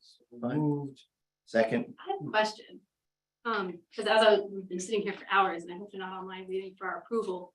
Didn't the prior council make a change where they didn't have to come to us for approval? Yes, Okay, so yes, I don't know why this is on the. Well, we approved them, so. I'm sorry I had to sit through 3 hours. okay, next is discussion and Now we get a consider, vote. okay. How do you vote? Aye. Aye. What? The Richmond Seafood, I mean, the Charleston Seafood Festival, Oh, I have to, Sign. I'm going to recuse okay. because I might be there. Aye. All right. Have a recusal paper, please. I'm sorry. Can we go back? I'm distracted. I'm sorry. New So business number one, we made a motion. I didn't make it. I made the motion Okay. to approve. Okay, I seconded it. thank you. Mark And we seconded. voted. And I'm Yes. recusing. But I need a recusal paper. 'cause It's I getting might really be late. there. I really apologize if I'm in any way part of You perpetuating. have a booth for your sauce? Maybe, I don't know, so I'm gonna protect myself. Yeah. Rich, Good idea. Thank you. Okay, that's done. Number two. Number two, discussion and consideration of amendments to chapter 13.05 of the Code of Ordinances, water system and the authorization of the town clerk to advertise a public hearing. So moved. Second, all those in favor? Aye. Aye. Aye. Okay. Request from Counselor, item number 3, request from Counselor Sheehan to complete and discuss a vote on a moratorium of new hires and any new spending that has not been budgeted for the period of 1 year. Now, I just want to, before we go any further, I want to comment. We're talking about possibly hiring an economic development person. We might want to hold off on this so that it will allow us to hire that person. Right, we were going to do a contract person rather than an employee. So what would you do if, let's just say, 2 people on the DPW, have to leave for whatever, medical reasons or family reasons, whatever. Right. They leave. so What would happen then? The wording of this was not very, I didn't write it very well. You could replace the bodies, the people who were there, just not add third person. It would be new positions, not new No hires. new positions, right?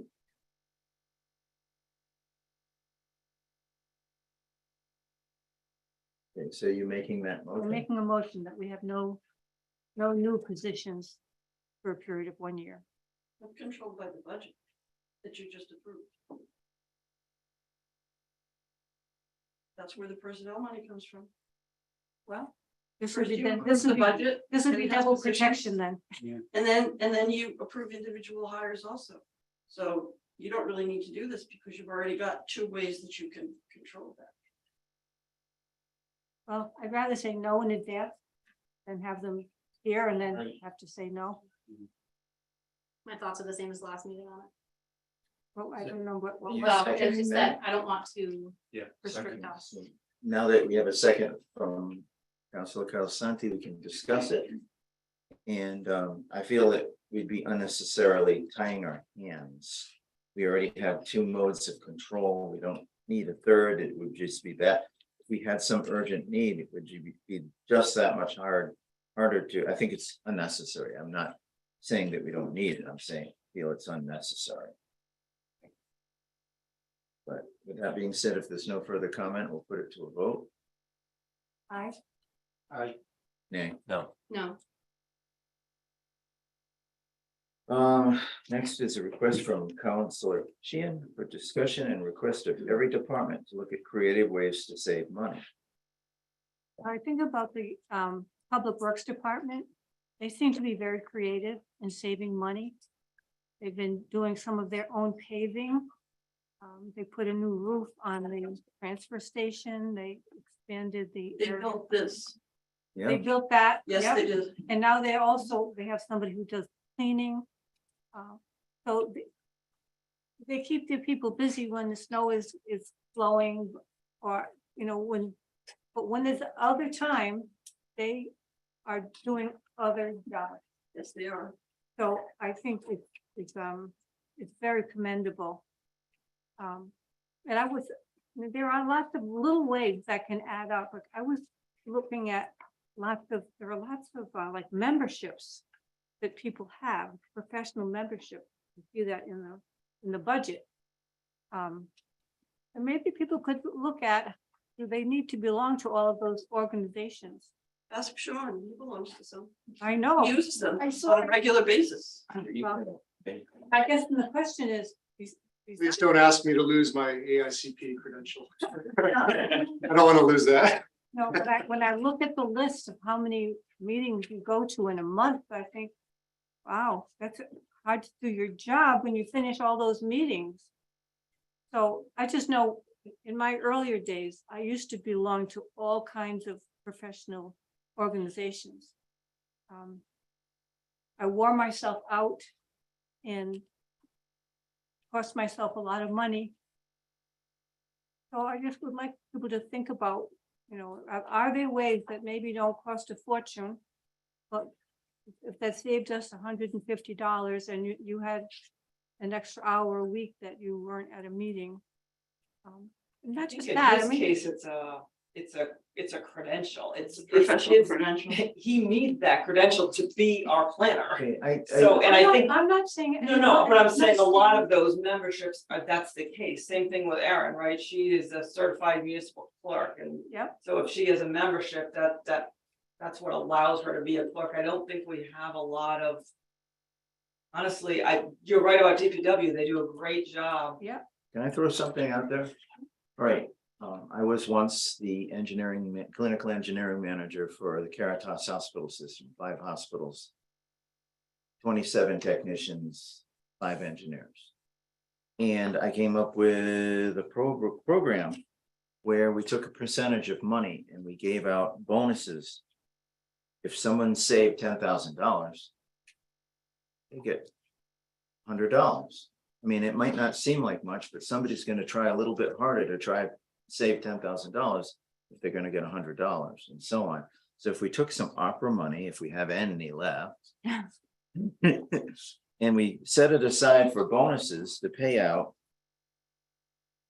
based on a percentage of money saved, you'd have a lot of people taking any spare time that they have in their job and trying to come up with a way to save $10,000 or $20,000.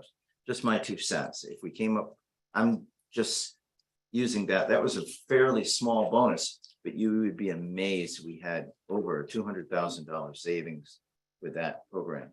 And I want to be clear, I am not critical of what anybody is doing. I just know that a lot of people have ideas. What do you think about incentivizing? Yeah, those I love it. ideas? I love It it. would create camaraderie and enthusiasm among town employees. Well, just might make them be interested in thinking about it. Do you think that would be of any influence? Go ahead. No, I just had a thought. I just wanted to point out that during our budget public forum, our employees were thanked and given a big old pat on the back for all the great work they did coming to us with a budget that was exactly what they need to be able to effectively do their job. So that's all I wanted to reiterate, I guess, is like it's kind of already happening. And I if think it we took have a away- fantastic group of public employees. I mean, there is no question in my mind. They're not shackled by union rules and rivalries. They will all chip in and work together. I could. Sure. Just some of the credentials, obviously, with sitting on some of these boards are almost free networking. I think the membership to belong to some of those state associations are under $50 a year. And so it's a tool that we use as professionals to find better ways to be efficient, what programs work for our offices, because in most municipal offices, it's governed by state law. So our hands are tied of what we can and cannot do, but we are more efficient with our resources on a daily basis. And so while I think it's easier to see some of the things that DPW is doing, because it's like tangible, some of the office savings that happen on a daily basis in town hall happens without anyone even noticing. The small change of the dog license mailer, that was quite expensive. It was envelopes and folded materials, 2 or 3 sheets have now been reduced to an email for those that are on file and a postcard for those who are not. It was a savings last year just in postage of $260. So while you may not see that, but it's happening on a daily basis. Yeah. And that's just one example. I'd just like to reward it. Yeah.